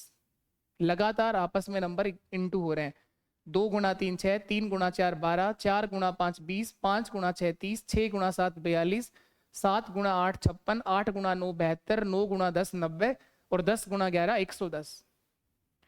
तो इसको इस तरह से सरल किया जा सकता है। 1/2 तो ये तो एज इट इज ये बाहर अलग से रखा है, इसको मैं कुछ नहीं किया मैंने। करना चाहे तो इसको भी लिख सकते हैं, 1 - 1/2 कह सकते हैं। या 1 गुणा 2, इसको भी तोड़ ही लो आप लोग, ऐसा भी कर सकते हो। इस अकेले को क्या छोड़ना, जब सबका ही लगातार चल रहा है, तो 1 गुणा 2, 1 गुणा 2 ऐसा लिख लीजिए इसको भी आप लोग। 1 इंटू, देखिए आप लोग ये लगातार सीरीज आपस में गुणा हो रही है। अब मैंने क्या करा, इसको ऐसा लिख सकता हूँ 1 - 1/2, 1 - 1/2। 1/1 लिखोगे तो 1 ही आएगा ना, 1 में से 1/2 घटाऊंगा तो 1/2 ही तो आएगा। और इसको ऐसा लिख दो 1/2 - 1/3, 1/2 - 1/3। इसी तरह से इसको लिख दिया 1/3 - 1/4, इसको लिख दिया 1/4 - 1/5, 1/4 - 1/5। एक ही बात है ये, इस तरह से ये पूरी सीरीज चलती रहेगी। लास्ट में लिखूंगा 1/10 - 1/11, 1/11। अब यहाँ शुरू का नंबर बचा है तो लास्ट में लास्ट वाला बचेगा 1/11, बाकी सब कट जाएंगे। ये माइनस है, ये प्लस है, ये माइनस है, ये प्लस है, ये माइनस, ये प्लस, ये कट जाएगा इस तरह से। ये बचेगा सर 1 - 1/10, 11। 1 - 1/11, तो 11 1 11, 11 में से 1 माइनस होगा 10/11, 10/11 मेरा आंसर होगा, 10/11। ऑप्शन बी हमारा सही आंसर है, 10/11। एक बार के लिए देखिएगा कैसे कर दिया आप लोगों ने। ये 1/2 लिखा हुआ है, क्या इसको ऐसा लिख सकते हैं 1/1 × 2? क्या इसको ऐसा भी लिख सकते हैं 1/1 - 1/2? आएगा तो 1/2 ही ना। ये 1/6 लिखा हुआ है, इसको ऐसा लिख सकते हैं 1/2 × 3। लगातार इन दोनों के बीच में कोई डिफरेंस नहीं है, तो इसका मतलब कुछ नहीं बचेगा, ऊपर केवल 1/6 ही आएगा ये। इसको ऐसा लिख सकते हो आप लोग 1/2 - 1/3। 1/2 में से 1/3 घटाओगे तो यही आएगा 1/6, चाहे चेक करके देख लो आप लोग। 1/2 - 1/3 करोगे तो 1/6 ही आएगा। तो अच्छा क्वेश्चन है सीरीज का। नेक्स्ट, कप्तान एवं सैनिकों के 1200 व्यक्तियों के समूह, एक समूह ट्रेन से यात्रा कर रहा है। यहाँ प्रत्येक 15 सैनिकों पर एक कैप्टन है, 15 सैनिकों पर एक कप्तान है। इस समूह में कप्तानों की टोटल संख्या कितनी है? टोटल 1200 व्यक्ति हैं, जिसके अंदर कैप्टन और सैनिक सब हैं 1200 में। एक जो ग्रुप बन रहा है, एक ग्रुप में क्या है भाई, एक ग्रुप के अंदर 15 तो क्या होंगे, सैनिक होंगे, 15 सोल्जर होंगे, एक कैप्टन होगा। इसका मतलब टोटल एक कप्तान होगा। टोटल 16 लोगों से एक ग्रुप बन रहा है सर। तो ऐसे कितने ग्रुप बनेंगे, कितने समूह बनेंगे? तो समूह की संख्या निकालने के लिए 1200 में 16 से भाग कर दो, बस इतना ही था क्वेश्चन। क्योंकि एक पूरे ग्रुप में 15 तो सैनिक है और एक कैप्टन है, इसका मतलब ग्रुप में total number of captain and soldiers कितने हैं? 16 है। टोटल संख्या 16 है सर। 16 से भाग दे दो, 16 7 112, 7 बार कटेगा, 8 बच गया, 16 5 80, 75। ऐसे 75 ग्रुप है सर, 75 ग्रुप बनाए गए हैं इन 1200 व्यक्तियों के लिए। एक ग्रुप में टोटल 16 व्यक्ति हैं, उन 16 में से 15 तो क्या बोला है, कप्तान, और सॉरी 15 तो सैनिक और एक कैप्टन है। तो एक जो ग्रुप बनाया है उसके अंदर व्यक्तियों की संख्या 16 है, टोटल 1200 व्यक्ति हैं, तो कितने ग्रुप बने होंगे? 75। नेक्स्ट क्वेश्चन देखिए, यूनिटरी मेथड में टाइम एंड वर्क से बना दिया गया क्वेश्चन। एक्स वाई और जेड मिलकर एक कार्य को 10 दिन में पूरा कर सकते हैं। एक्स वाई और जेड ये तीनों मिलकर काम को 10 दिन में खत्म कर सकते हैं। 10 दिन। तीनों ने साथ मिलकर कार्य प्रारंभ किया, 4 दिन बाद एक्स काम छोड़कर चला गया। ये काम यहाँ शुरू होगा और कहीं जाके खत्म होगा। तीनों ने मिलकर कार्य को शुरू किया, एक्स वाई और जेड, 4 दिन बाद एक्स काम छोड़कर चला गया सर। शेष कार्य को वाई तथा जेड ने 10 और अधिक दिन लेकर पूरा किया। इसका मतलब उन दोनों को शेष काम करने में 10 दिन और लगे। वाई और जेड शेष काम को 10 और अधिक दिन लेकर पूरा करते हैं। तो इसका मतलब शेष बचा हुआ कार्य वाई और जेड ने अगले 10 दिन में खत्म किया। आपसे पूछा एक्स अकेला इस संपूर्ण कार्य को कितने दिनों में पूरा कर सकता था? एक्स अकेले का पूछा है सर। अब देखिए टोटल वर्क अगर आप देखना चाहें, कुल कार्य, तो मैं 10 ही मान लेता हूं क्योंकि मेरे पास एक ही जानकारी है। टोटल कार्य 10 चेयर बनानी है, 10 पेड़ लगवाने, कुछ भी कह दो आप लोग, कुल काम है। एफिशिएंसी इन तीनों की जो कार्य करने की क्षमता आएगी, एक दिन का जो कार्य आएगा, 10 पेड़ 10 दिन में लगाए तो एक दिन में ये एक पेड़ लगाते हैं सर, और तीनों ने मिलकर 4 दिन तक साथ काम किया, इसका मतलब 4 पेड़ तो लगा दिए थे सर। तो शेष कितना कार्य बचा था सर? 6 पेड़ बचे थे। शेष जो रिमेनिंग वर्क था वो 6 पेड़ लगाने बाकी थे। इन 6 पेड़ों को वाई और जेड ने 10 दिन में लगाए, तो वाई और जेड की जो एफिशिएंसी आएगी, कार्य करने की क्षमता होगी, कार्य क्षमता का मतलब होता है एक दिन का कार्य, वो 6/10 होगा सर, 6/10, यानी 0.6 की कार्य करने की क्षमता वाई और जेड की है। एक्स की जो एफिशिएंसी आएगी बताओ वो कितनी होगी? क्योंकि तीनों की टोटल 1 है, तो एक्स की जो एफिशिएंसी है सर वो 0.4 होगी, क्योंकि 0.6 और 0.4 टोटल कितना होता है? 1 होता है सर। 0.6 और 0.4 तीनों की टोटल एफिशिएंसी तो एक ही है ना, कुल कार्य करने की क्षमता। तो एक्स अकेला इस काम को पूरा करेगा, एक्स अकेला काम पूरा करेगा सर। इस 10 में किससे डिवाइड कर दो? 0.4 से डिवाइड कर दो। ये पॉइंट अगर आपको हटाना हो तो इसको हटा के ऊपर 10 लगा दो। 10 गुणा 10, 100 में 4 का भाग कितनी बार जाता है? 100/4 सर, 25 दिन में ये काम खत्म कर देगा, 25 डेज। एक्स इस काम को 25 दिन में फिनिश करेगा, एक्स ये काम 25 दिन में खत्म करेगा। ये एक तरीका है, अच्छा तरीका है, इससे सवाल हो जाएगा। इसके अलावा देखो कैसे हो सकता है क्वेश्चन, इसके अलावा भी एक तरीका हो सकता है इस क्वेश्चन की, मैंने कॉपी करी है, फिर से बताता हूं आपको ये क्वेश्चन कैसे होगा, ध्यान देना एक बार आप लोग।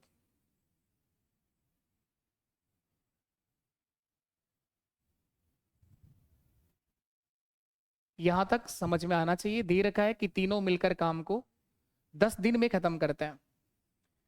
तीनों ने एक साथ मिलकर कार्य शुरू करा, 4 दिन बाद एक्स ने काम छोड़ दिया। एक्स वाई और जेड तीनों ने मिलकर सर 4 दिन तक काम किया, उसके बाद एक्स ने काम छोड़ दिया। शेष बचा हुआ कार्य वाई और जेड ने अगले 10 दिन में खत्म किया, वाई व जेड ने अगले 10 दिन में खत्म किया, ये दे रखा है सर।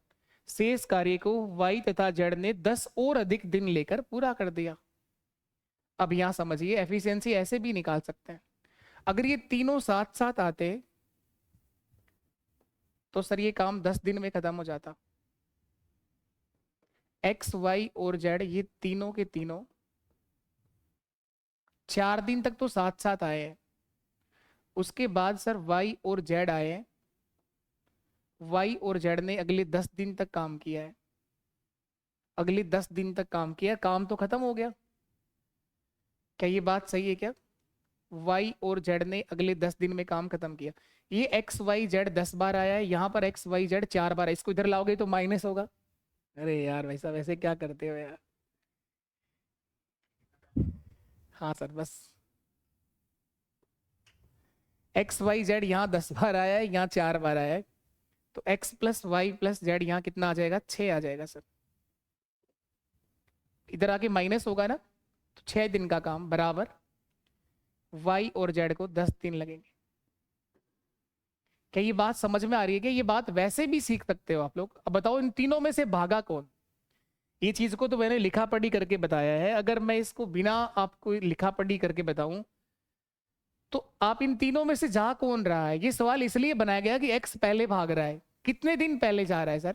6 दिन पहले भाग रहा है। तो एक्स द्वारा 6 दिन में किया गया कार्य वाई और जेड जो है मिलकर के 10 दिन में निपटा रहे हैं, यही तो हुआ ना?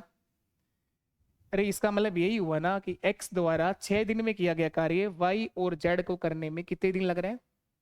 10 नहीं लग रहे हैं, सॉरी, कितने दिन एक्स्ट्रा लग रहे हैं ये देखना है, कितने दिन एक्स्ट्रा लग रहे हैं, कितने दिन एक्स्ट्रा, कितने दिन लग रहे हैं? 10 दिन तो काम करना ही था ना इनको, अब कितने दिन काम करना पड़ रहा है? 14 दिन करना पड़ रहा है, तो 4 दिन एक्स्ट्रा लग रहे हैं। जो काम एक्स अकेला, ये पूरी राम कहानी लिखने के बजाय इस तरह से भी देख सकते हैं, जो काम एक्स 6 दिन में कर रहा था वही काम करने में वाई और जेड को 4 दिन और एक्स्ट्रा लग रहे हैं सर। तो एक्स और वाई जेड की जो कार्य करने की क्षमता यहां से भी निकाल सकते हो, 4/6 आएगी सर। 2:3 आएगी सर, 2:3, 2:3 आएगी। ऐसे देख लो आप लोग, बहुत बेहतर तरीका ये भी होगा। यहाँ से भी वही बनेगा, यहाँ से भी वही बनेगा, x plus y plus z, नीचे लिखेंगे y प्लस जेड बराबर 10/6। रेशियो बनाऊंगा तो 2 5 10, 2 3 6, तीनों मिलकर 5 पेड़ लगाते हैं। y और z ने 3 लगाए तो x ने कितना काम किया होगा? x की कार्य करने की क्षमता 2 आ जाएगी सर, और वही 2। x की कार्य करने की क्षमता कितनी आ जाएगी? एफिशिएंसी आ गई। तीनों की कुल कार्य करने की क्षमता 5 पेड़ लगाने की है, y और z की 3 पेड़ लगाने की है, तो x की जो एफिशिएंसी आएगी वो 2 पेड़ लगाने की एफिशिएंसी होगी। x की जो कार्य करने की क्षमता है वो 2 पेड़ लगाने। इसको बिना लिखा पढ़ी, ये कहानी ना करते हुए डायरेक्ट समझा जा सकता है कि इस बात से कि बताओ ये सवाल बनाया क्यों गया। उसका कारण है कि सर x जो है वो पहले भागा है। कितने दिन पहले? 4 दिन तो काम करके गया ही ना। उससे हाथाजोड़ी कर लेते, बोले 6 दिन और रुक जा भाई साहब, हमें क्वेश्चन ही नहीं करना पड़ेगा, लेकिन वो नहीं रुका। तो x सर 6 दिन पहले काम छोड़कर गया, इसलिए y और z को कितने दिन एक्स्ट्रा काम करना पड़ा? 10 दिन तो काम करना ही था। अब y और z को 10 + 4 14 दिन काम करना पड़ रहा है। इसका मतलब जो काम x 6 दिन में कर रहा था वो y और z को 4 दिन में पूरा करने में 4 दिन का समय लगा। तो यहां से रेशियो बना लिया मैंने, x को तो यहीं रखा, y z को इधर ले आया, 4/6, 2:3। ये तीनों मिलकर 5 पेड़ लगाएंगे, कुल काम 50 होगा, कुल कार्य 50 होगा, 50 पेड़। और 50 पेड़ तुम अगर x अकेले से लगवाओगे तो 2 का भाग दे दो, 25 दिन। y और z अकेले क्या करते हैं ये नहीं बता सकते हम। y अकेला कितना काम करता है नहीं बता सकते, लेकिन ये बता सकते हैं कि y और z दोनों मिलकर 3 पेड़ लगाते हैं, लेकिन दोनों की अलग अलग एफिशिएंसी नहीं बता सकते हैं। तो ये करने की भी जरूरत नहीं है, आप डायरेक्ट ऐसे समझ सकते हैं। क्या ये बात समझ में आई है क्या तुम्हें? आपको ये देखना है कि यहां जो काम 10 दिन में खत्म हो रहा था उसमें पहले कौन गया? सर पहले x गया। कितने दिन पहले गया? 6 दिन। तो x द्वारा 6 दिन में किया गया कार्य y और z ने मिलकर के 4 दिन में निपटाया। सर ये 4 दिन समझ में नहीं आ रहे हमें तो।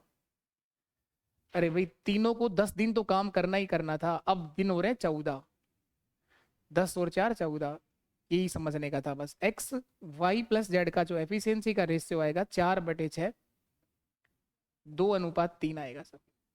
यही मैंने आपको डायरेक्ट समझाया है। कुल कार्य 50 होगा, x से करवाओगे तो x अकेला काम पूरा कब करेगा? 50 में किसका भाग दे दिया? 2 का, 25 दिन लेगा सर। ये एफिशिएंसी का रेशियो आया है, कार्य करने की क्षमता आई है, ये कार्य करने की क्षमता आई है। नेक्स्ट देखिए आप लोग, एक आयताकार कमरा है जो 12 मीटर लंबा, 6 मीटर चौड़ा है, 4 मीटर ऊंचा है। इसमें 2 दरवाजे हैं, प्रत्येक दरवाजे की लंबाई चौड़ाई 2 मीटर और 1 मीटर है। 2 खिड़कियां हैं, प्रत्येक खिड़की 1.5 मीटर और 1 मीटर की है। यदि दीवारों पर रंग करवाने का खर्चा 15 रुपए प्रति वर्ग मीटर है, चारों दीवारों पर रंग करवाने का, तो दीवारों पर रंग कराने का टोटल खर्चा कितना आएगा? तो पहले हम चारों दीवारों का क्षेत्रफल निकाल लेते हैं, उसमें से फिर 2 दरवाजे माइनस कर देंगे, 2 खिड़कियां माइनस कर देंगे, क्योंकि उनके कलर नहीं होना है। चारों दीवारों का क्षेत्रफल क्या होता है? कमरे की चारों दीवारों का क्षेत्रफल,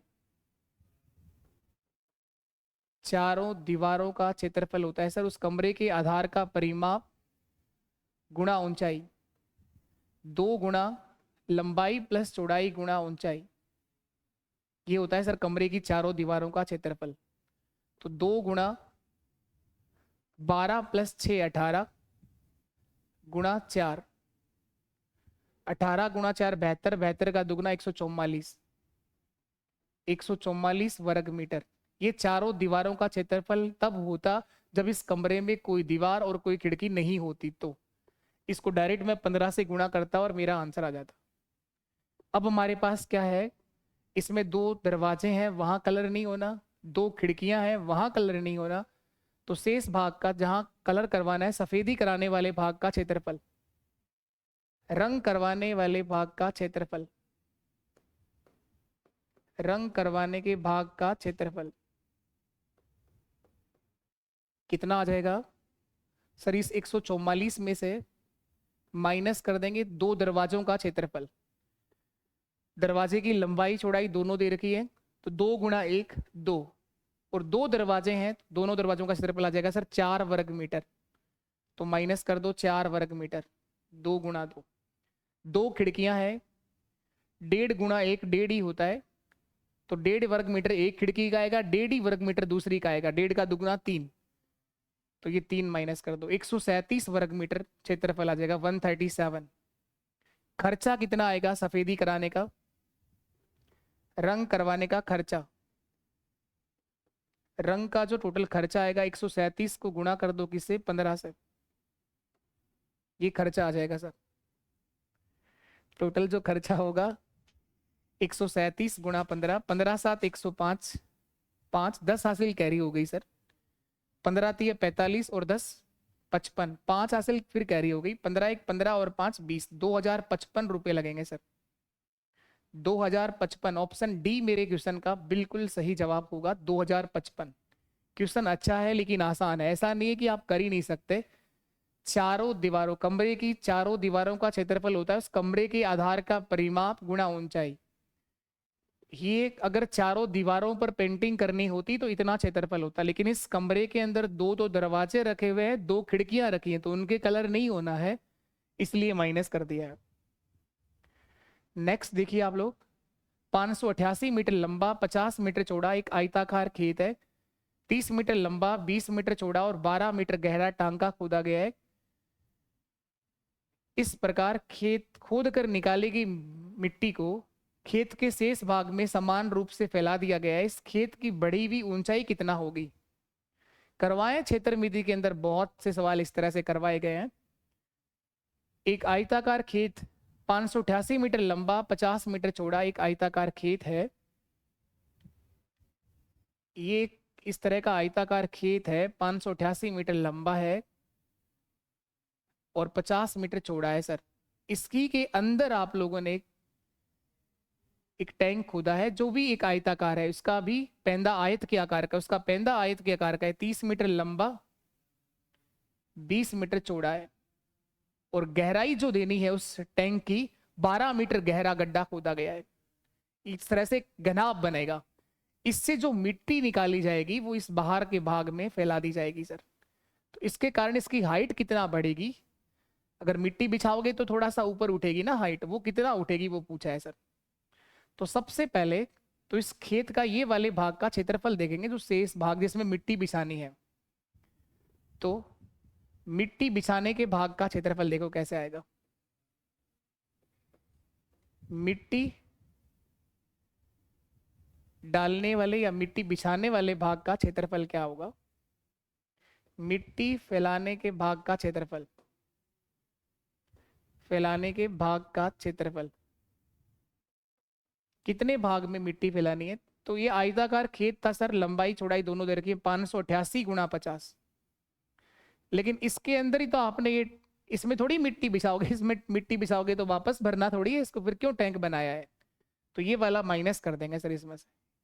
इस टैंक का क्षेत्रफल 30 गुणा 20, 600 माइनस कर देंगे सर इसमें, 600 कम कर देंगे तो ये क्षेत्रफल आ जाएगा 0 5 8 40, 40 और 4 44, 5 5 25 और 4 29, 29 400 में से 600 माइनस कर दो, तो जिस भाग में मिट्टी बिछानी है उसका 600 घटाओगे तो कितना आ जाएगा 28 400, तो ये 28 800 सही है क्या, 28 800 वर्ग मीटर क्षेत्रफल आया है ये, वर्ग मीटर 28 800, 28 800 वर्ग मीटर ये क्षेत्रफल आया है। इस भाग में आपको मिट्टी बिछानी है। अब मिट्टी का आयतन आपको पता है, घनाभ का आयतन क्या होता है, लंबाई गुणा चौड़ाई गुणा ऊंचाई। जिस भाग में मिट्टी फैलेगी उस भाग का आयतन भी क्या होगा, आधार का क्षेत्रफल गुणा ऊंचाई। आयतन बराबर करना है, आयतन क्या होता है, आधार का क्षेत्रफल, जिस आधार पे मिट्टी बिछानी है उसका क्षेत्रफल आ गया 28,800 गुणा हाइट तो हमें पता करनी है, बराबर में मिट्टी का आयतन। मिट्टी के लिए जो टैंक खोदा है वो 30 मीटर लंबा है, 20 मीटर चौड़ा है और 12 मीटर गहरा है। एच का मान निकालने के लिए इसका भाग दे दो, 30 गुणा 20 गुणा 12 में 28,800 का भाग दे दो, ये दोनों जीरो कट गए, 12 2 24 बचा 4, 12 4 48, सही है, 12 2 24, सॉरी 12 2 24 और 12 4 48, 2 × 3 6, 6 से कट जाएगा 4 बार, 1/4, 1/4 मीटर आएगा सर ये। या फिर आप लिखेंगे 0.25 मीटर। सेंटीमीटर बनाओगे तो 100 से गुणा करेंगे सर, 25 सेंटीमीटर। 1 मीटर में 100 सेंटीमीटर होता है, 1 मीटर बराबर 100 सेंटीमीटर होता है सर, 100 से गुणा कर दो बस। 1 मीटर बराबर 100 सेंटीमीटर होता है। तो 0.25 को 0.25 को जब 100 से गुणा कराओगे तो पॉइंट हटाओगे तो ये 100 कट जाएगा, सेंटीमीटर, 25 सेंटीमीटर मेरा आंसर है। या 1/4 को ही डायरेक्ट 100 से गुणा कर दो, 4 से 100 कितनी बार कटता है, 25 बार। जैसा आपको बेस्ट लगे। तो ये आपका क्वेश्चन था। नेक्स्ट अगला सवाल है, एक समवर्तीय शंकु की ऊंचाई 30 सेंटीमीटर है। इस शंकु के आधार के समांतर एक समतल द्वारा उच्चतम सिरे से एक छोटा शंकु काटा गया है। यदि छोटे शंकु का आयतन दिए गए शंकु के आयतन का 1/27 है तो आधार से कितना ऊंचाई पर यह शंकु काटा गया है। क्षेत्रमिति की, शायद ये लास्ट क्लास में मैंने आपको ये क्वेश्चन सेम करवा रखा था और आया हुआ क्वेश्चन है एग्जाम के अंदर, सेम कॉपी होगा ये क्वेश्चन किसी ना किसी दिन फिर से। एक शंकु के आधार के समांतर आपने एक शंकु काट के अलग किया, ये वाला शंकु आपने अलग कर दिया, तो ये कितनी ऊंचाई से आपने शंकु काट के अलग किया ये आपसे पूछ रहा है। इस शंकु की जो हाइट है वो 30 सेंटीमीटर है। इसकी हाइट को छोटे h से लिख दो, r को छोटे r से लिख दो, ये बड़ा h और बड़ी r।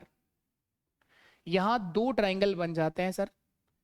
ये मैंने आपको ज्योमेट्री में प्रूव करवाया कि दोनों के दोनों ट्राइंगल, ज्योमेट्री से हम सिद्ध करते हैं कि कैसे हैं, समरूप ट्राइंगल है, समरूप। 2 त्रिभुजों के नाम अगर मैं लिखना चाहूं तो A B C और D और E, ये 2 ट्राइंगल बनते हैं। कौन कौन से? त्रिभुज A B C समरूप होगा सर त्रिभुज ADC के साथ। ABC समरूप होगा त्रिभुज AD के साथ। A जो एंगल है वो कॉमन है दोनों में, इन दोनों में कोण A कॉमन है सर, उभयनिष्ठ कोण है, कॉमन है। अब हम लोग ज्योमेट्री में पढ़ते हैं कि जब भी कोई 2 समांतर रेखाओं को कोई तिर्यक रेखा काटती है तो उस पर बने संगत कोण बराबर होते हैं। कोण B बराबर होगा कोण D के, कोण C बराबर होगा कोण इस वाले E, इसका नाम E रखना पड़ेगा ना, E के। तो इस तरह से जब 2 त्रिभुजों के तीनों ही कोण बराबर हो जाए तो दोनों के दोनों त्रिभुज A और A कोण कोण और कोण के नियम से समरूप त्रिभुज कहलाते हैं। और यदि 2 त्रिभुज समरूप हों तो उनकी तीनों संगत भुजाएं समान अनुपात में होती हैं। AB/AD, AB/AD बराबर होता है BC/DC, BC/DC। AB क्या है बताओ? AB यानी छोटा h, छोटे वाले की हाइट। AD क्या है? बड़े वाले की हाइट, बड़ा h। h/h बराबर BC क्या है? छोटे वाले की रेडियस को r से लिख दो, बड़े वाले की रेडियस को बड़े r से लिख दो। ये बराबर होंगी सर, ये सेम रेशियो में होंगी, समान अनुपात में होंगी।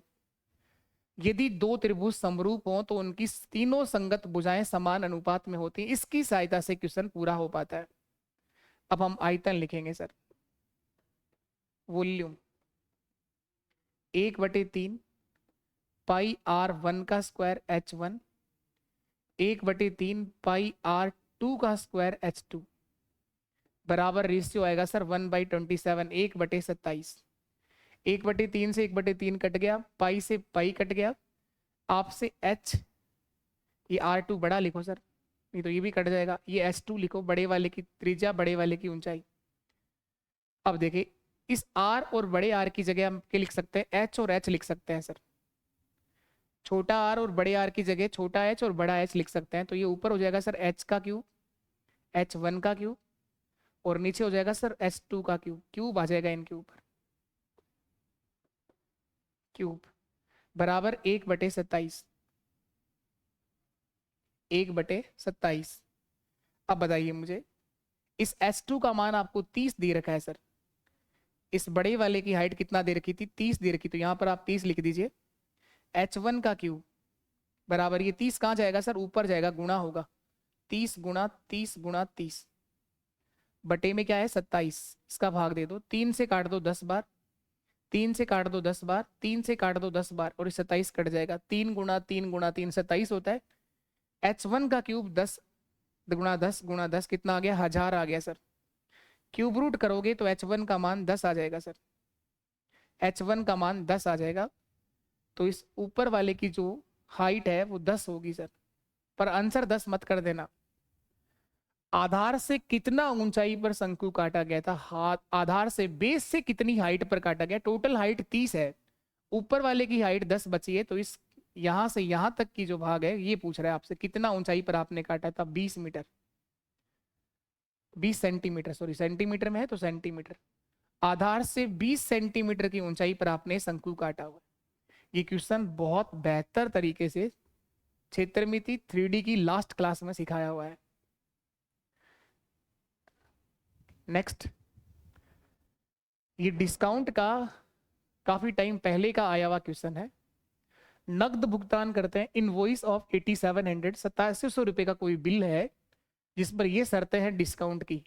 नकद भुगतान करोगे तो 15% डिस्काउंट मिलेगा, 8वें दिन तक भुगतान करोगे तो 9% डिस्काउंट मिलेगा, 16वें दिन तक 6%, 20वें दिन तक 9%, 19वें दिन अगर आप भुगतान करते हैं तो आपको कितना डिस्काउंट, कितना पैसा पे करना होगा ये पूछ रहा है। तो सर 16 दिन के बाद कभी भी आप भुगतान करिएगा कोई डिस्काउंट आपको नहीं करना पड़ेगा। 19वें दिन भुगतान करने पर भुगतान की राशि 8700 रुपये ही पे करनी पड़ेगी। सीधा क्वेश्चन है। डिस्काउंट मैंने आपको सिखाया है, छूट या बट्टा, इसका भी पूरा PYQ मैं करवा चुका हूं, पूरा PYQ हम करवा चुके हैं। PYQ का बैच भी हम लोगों ने अलग से एप्लीकेशन पर लॉन्च कर दिया है। 99 रुपीज में आपको वो बैच मिलेगा। PYQ करवाए जाएंगे, टॉपिक वाइज PYQ होगा, और कोई भी एग्जाम जैसे ही होगा तो उसके PYQ वहां पर ऐड कर दिए जाएंगे। लाइफ टाइम तक PYQ का बैच आपको मिलेगा, PDF के साथ मिलेगा, सॉल्यूशन के साथ मिलेगा।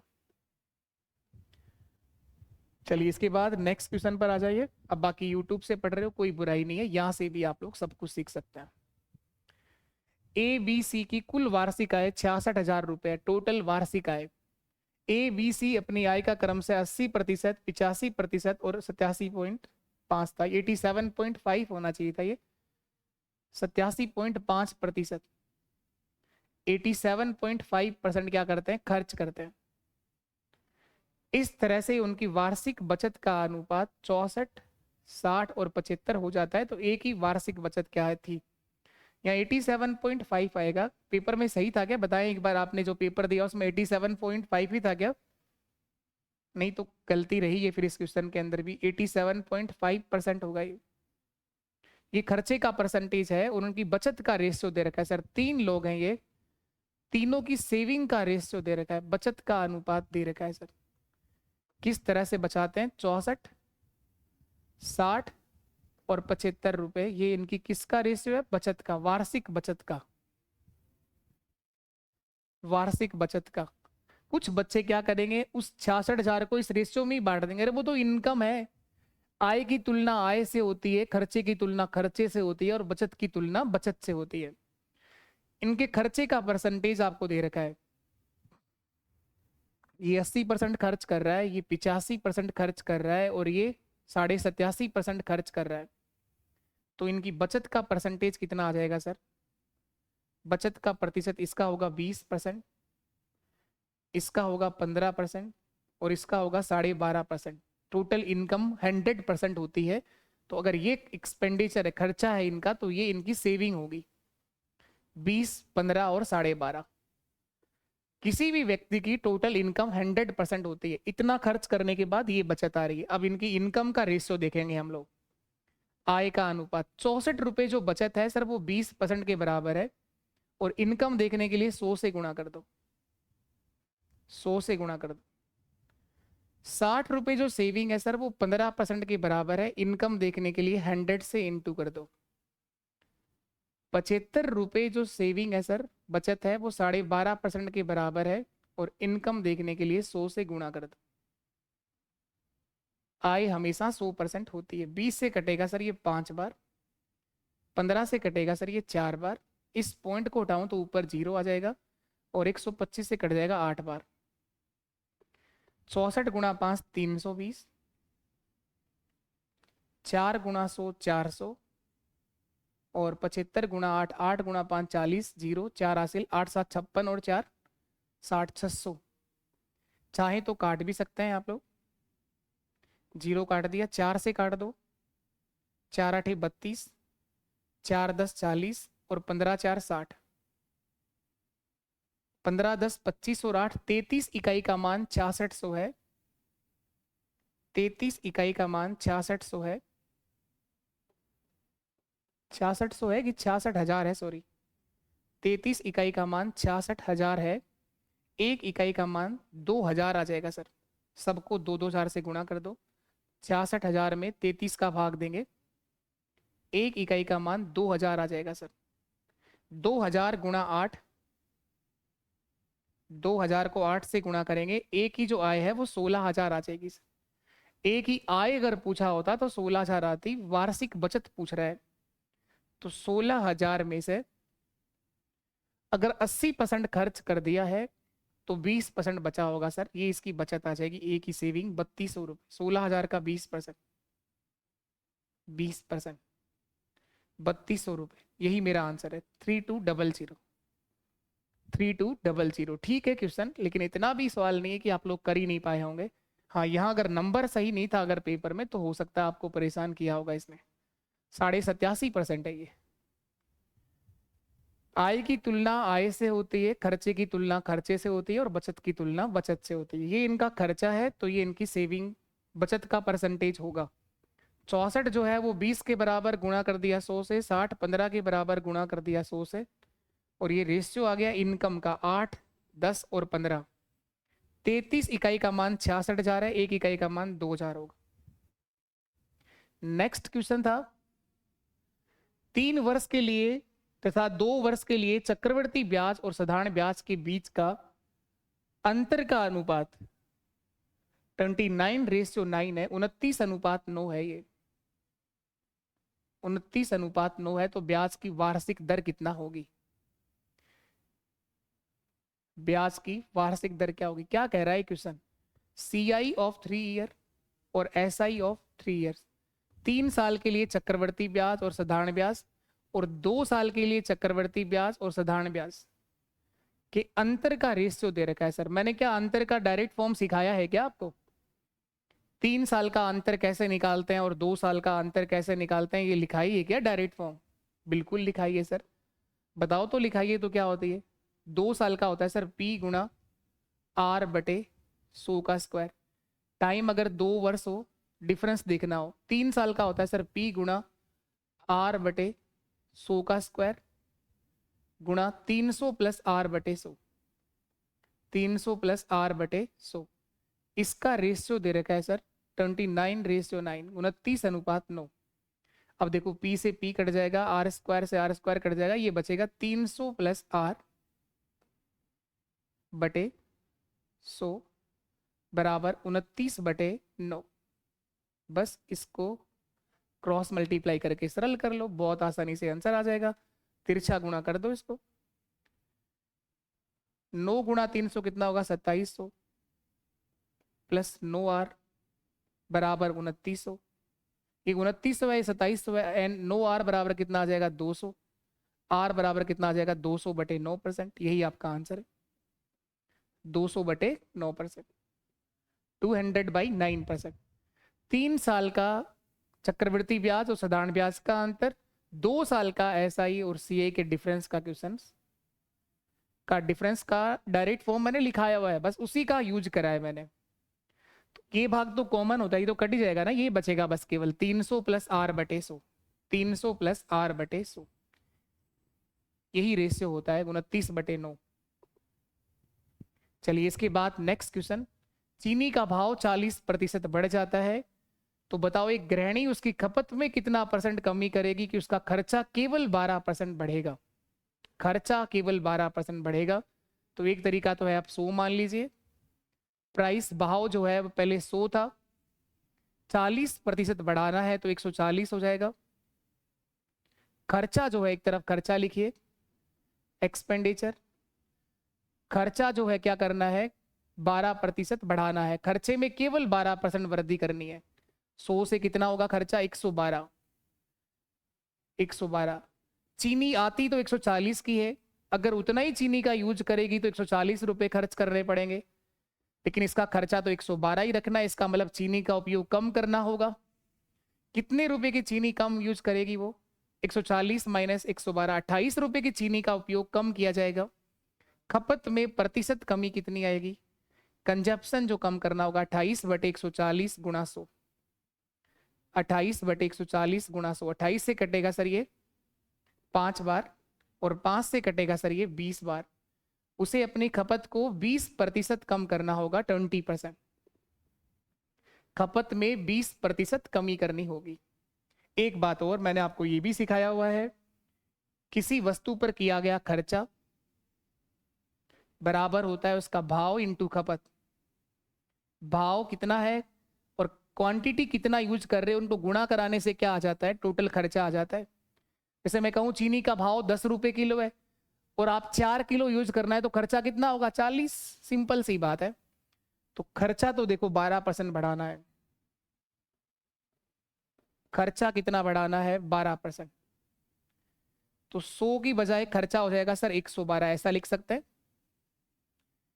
भाव में कितना वृद्धि होगी? प्राइस। प्राइस कितना बढ़ गया सर? भाव 40% बढ़ गया। 100 से कितना हो गया? 140। देखो कट भी रहा है, ये 20 से 5 बार और ये 20 से 7 बार, 5:7। भाव में वृद्धि होगी 5:7, 5 से बढ़ के 7 हो गया। इस ऊपर वाले को मैंने काटा ही नहीं, छोड़ दिया एज इट इज। अगर मैं खपत देखना चाहूं तो बताओ कंजप्शन कैसे निकालोगे? खपत कितना होगी? खपत कैसे निकालोगे? कुल खर्चे में अगर भाव का भाग दे दो तो क्वांटिटी आ जाएगी क्या? कुल खर्चे में अगर भाव का भाग दे दो, 100 में 5 का भाग दे दो तो क्वांटिटी 20 किलो आएगी। 5 रुपए किलो चीनी का अगर भाव है तो 100 रुपए में कितना किलो आएगी? 20 किलो। और 7 रुपए किलो भाव है तो 112 में कितनी आएगी? 112 में 7 का भाग दे दो, 16 किलो। 16 7 112। अब चाहो तो इनको यहाँ काट सकते हो, चाहो तो ये देख सकते हो कितना परसेंट कम हो गया। 4 से कट रहा है वैसे तो ये 5 बार और ये 4 बार। 4 5 20 और 4 4 16। क्वांटिटी अगर पहले 5 किलो यूज कर रहे थे तो अब आपको 4 किलो यूज करनी पड़ेगी।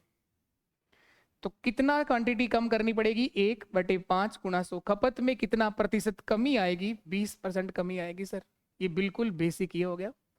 कंजप्शन जो है वो 20% कम करना होगा। तरीके बदलने से आंसर नहीं बदला करते हैं, लेकिन तरीके जो बनाए जाते हैं अगर आपने बेसिक समझ से बनाए तो कहीं समस्या नहीं है। किसी वस्तु पर किया गया टोटल खर्चा बराबर होता है उस वस्तु का भाव गुणा उस वस्तु पर की गई खपत, यानी क्वांटिटी कितना यूज कर रहे हो आप। खर्चा बराबर है भाव इंटू खपत, तो भाव बता रखा है, खर्चा बता रखा है, दोनों को भाग दीजिए तो क्वांटिटी आ गई। चलिए नेक्स्ट क्वेश्चन, चुनाव का एक अच्छा सवाल था। चुनाव का एक बहुत बढ़िया क्वेश्चन था आपके साथ में। 2 क्वेश्चंस बचे हैं लास्ट। चुनाव, किसी चुनाव में मतदाता सूची में दर्ज व्यक्तियों में से 10% ने चुनाव में भाग नहीं लिया। 10% ऐसे हैं जो भाग नहीं लेते हैं। 60% मत अमान्य घोषित हो गए। ए और बी केवल 2 ही व्यक्तियों ने चुनाव लड़ा। दिख रहा है क्या क्वेश्चन? ये प्रॉपर आपको प्रॉपर नजर आ रहा है क्या? एक बार बताइएगा क्वेश्चन आपको दिख रहा है क्या? नहीं तो मैं बोल देता हूँ, कोई बात नहीं, आप टेंशन ना ले। एक बार मैं चेक भी कर लेता हूँ प्रॉपर दिख तो रहा है क्या क्वेश्चन।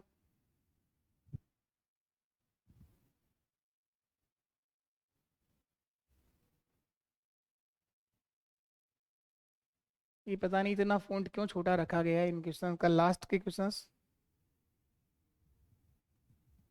ये भी खैर छोटे ही थे।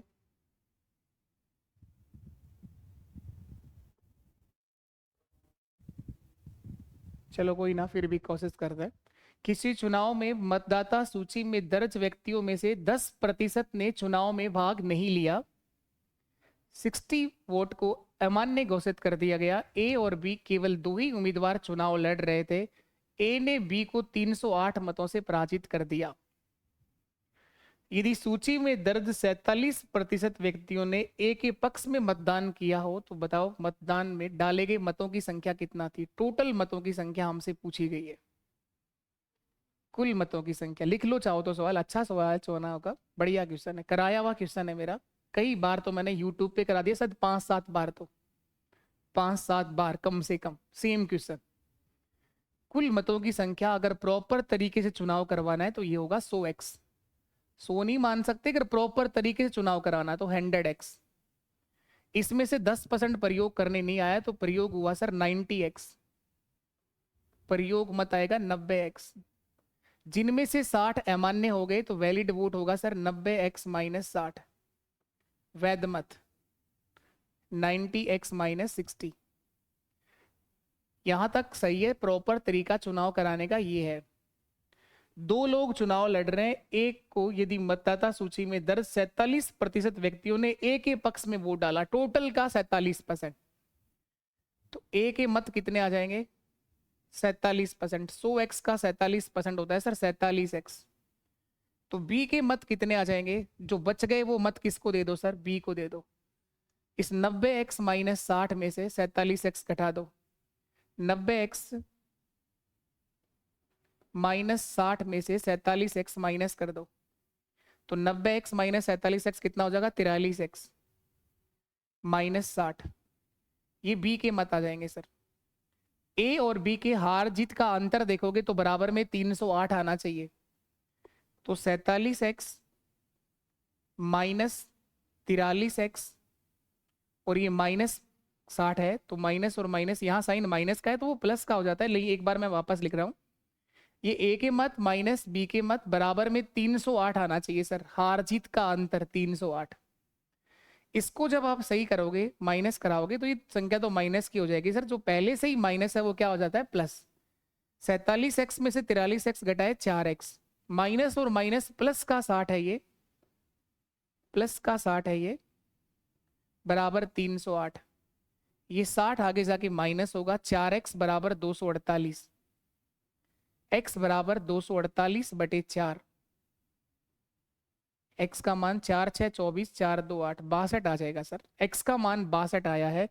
प्रयोग मत पूछे आपसे, कुल डाले गए मतों की संख्या, प्रयोग मत, तो 62 गुणा 90 कर दो सर, प्रयोग मत 62 गुणा 90 कर दो सर, 0 9 2 18 का 8, एक हासिल 9 6 54 और 1 5580 मेरा आंसर होगा। प्रयोग मत कितना हुआ 5580। टोटल मत पूछे तो 6200 आएगा, कुल मतों की संख्या 6200 आएगी, प्रयोग मतों की संख्या 5580 आएगी।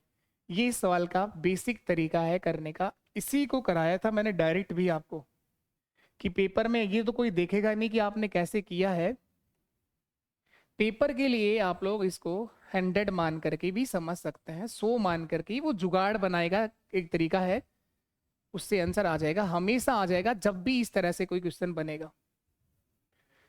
कुल मतों की संख्या 100 मान लीजिए, 10% तो आया ही नहीं, तो सर प्रयोग कितना हुआ 90 हुआ, प्रयोग मत 90 हुआ।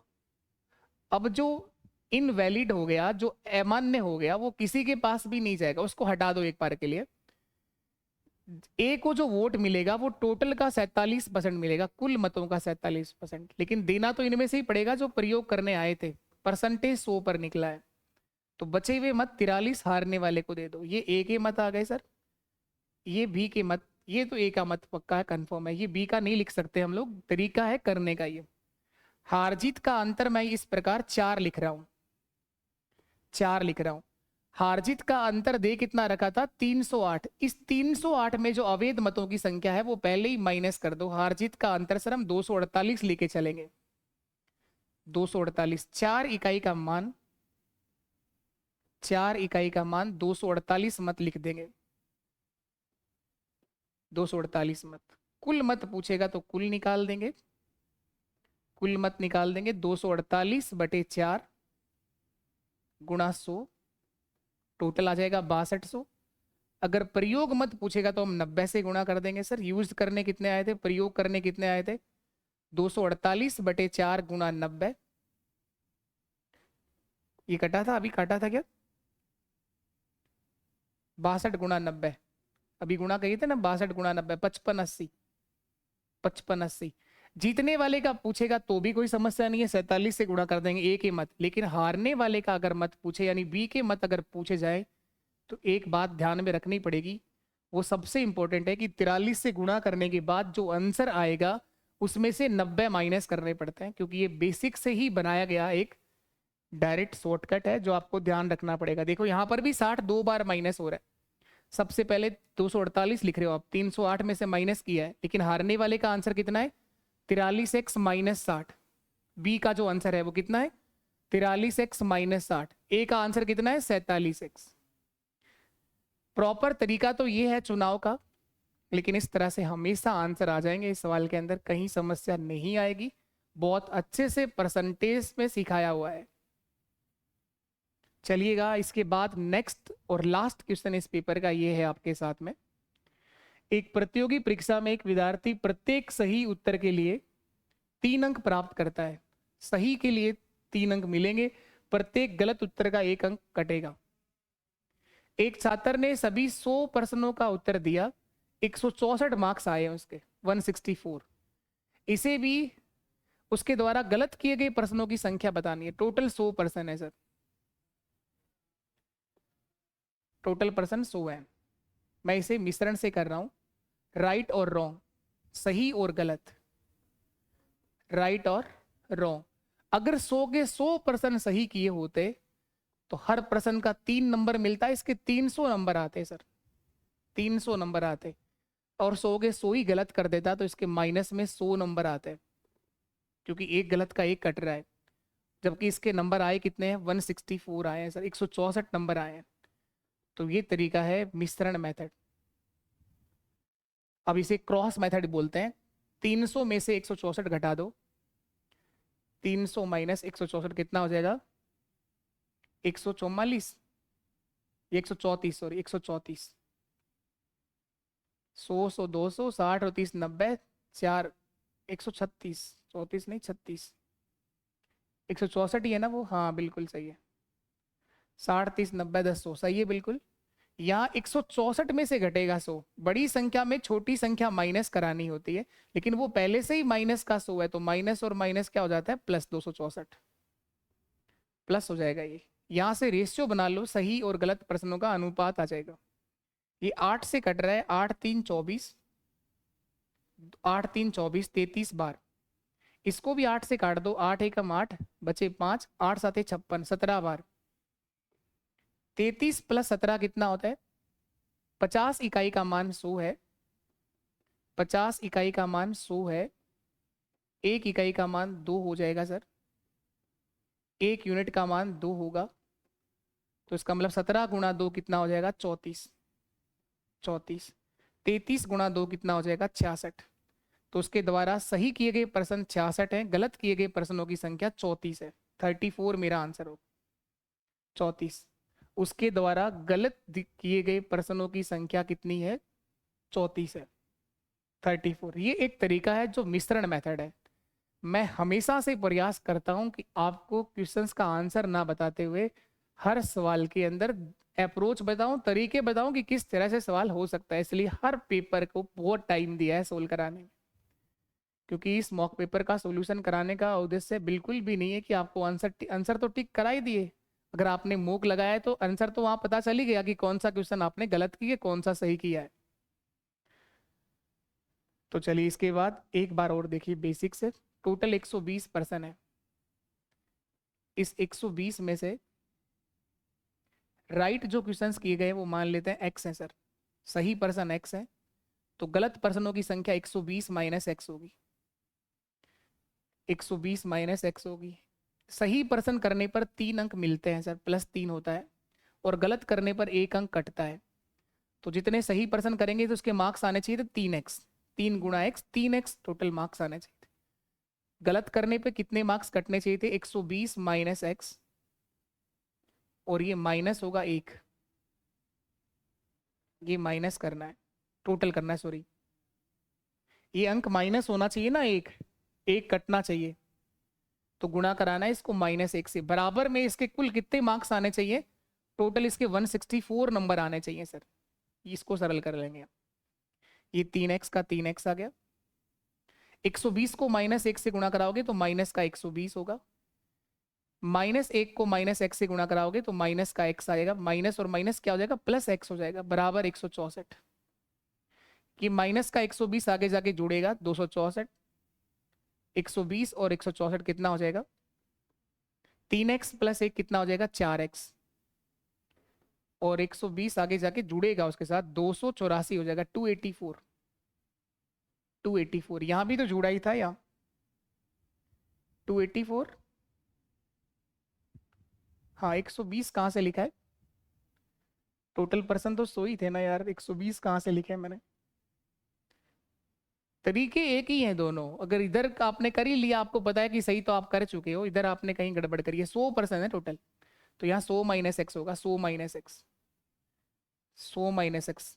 अगर x% सही करें तो गलत कितना किया होगा, 100 - x ना। अगर मान लो 100% है, उसमें आपने 20 सही करे तो 80 तो गलत करे होंगे, 100 - 20 ही तो लिखोगे, तो ये 100 है, सॉरी। तो 4x बराबर 264, ये कितना होगा, 264। x बराबर 264 में 4 का भाग दे दो, 4 6 24 और 4 6 24, 66% उसने सही करे हैं सर। तो बचे कितने, 34% गलत करे हैं सर। क्या ये बात समझ में आ रही है क्या, ये बिल्कुल बेसिक है। टोटल पर्सनों की संख्या 100 है, 100 में से x सही करे हैं तो 100 - x गलत करे हैं। सही करने पर 3 नंबर मिलता है, गलत करने पर 1 नंबर कटता है। तो सही करेंगे नंबर आएंगे 3x, गलत वालों के लिए कितना कटेगा, 100 - x, ये 100 है, 100 - x इंटू माइनस का 1, तो -1 से गुणा होगा 100 तो माइनस का 100, -1 गुणा होगा माइनस के x से तो प्लस का x, minus into minus plus हो जाता है। तो 4x बराबर 264, तो x का मान आ गया 66। उसने 66% तो सही करे हैं सर, तो फिर गलत कितना किया है, 34 गलत किए हैं सर। गलत किए गए प्रश्नों की संख्या 34 है, यही आपका आंसर है। तो इस तरह से हमारा ये मॉक पेपर नंबर 4 यहाँ पर खत्म होता है। तो जरूर बताइएगा कितना क्या स्कोर किया, सब अपना स्कोर बताया करो आपस में एक दूसरे को, जो पेपर पेड से दे रहे हैं वो बताएं, और जिन्होंने अभी मेरे साथ क्वेश्चंस करे हैं वो कितना सही कर पा रहे हैं, ये चीज शेयर किया करो आप लोग, ताकि आपके साथ वाले भी देख पाए कि हाँ आपने ईमानदारी से, पर कोई किसी तरह की चीटिंग नहीं है, केवल ईमानदार बन के रहो, अच्छे सा प्रयास करो, अच्छे से ईमानदारी से मेहनत करो। एप्लीकेशन में हमारे इन किसी भी कोर्स के साथ आप लोग हमारे साथ जुड़ सकते हैं। आप YouTube से पढ़ रहे हैं, कोई दिक्कत नहीं है, कोई बाउंड नहीं है आपके साथ, आप यहाँ YouTube से पढ़िए, ऐप से पढ़ना चाह रहे हैं तो बिल्कुल हमारे साथ यहाँ जुड़ सकते हैं। ये LDC का बैच हम लोगों ने शुरू कर दिया है, बाबू बैच, जिसका नाम रखा गया है 2026 LDC एग्जाम को टारगेट करा गया है इसके अंदर। टेलीग्राम भी अगर अभी तक ज्वाइन नहीं करा है तो आप लोग जरूर ज्वाइन करें। तो इसके ऊपर भी इस क्लास की PDF, क्लास का नोटिफिकेशन वगैरह सब यहाँ पर आपको मिल जाता है, ठीक है। तो ये था मॉक पेपर नंबर 4 का डिटेल सॉल्यूशंस। मैं आशा करता हूँ कि आप सबको जरूर अच्छे से चीज़ें सीखने को मिली होंगी। तो अभी के लिए इतना ही, नमस्कार, थैंक यू सो मच, आपका इस सेशन में जुड़ने के लिए बहुत बहुत धन्यवाद।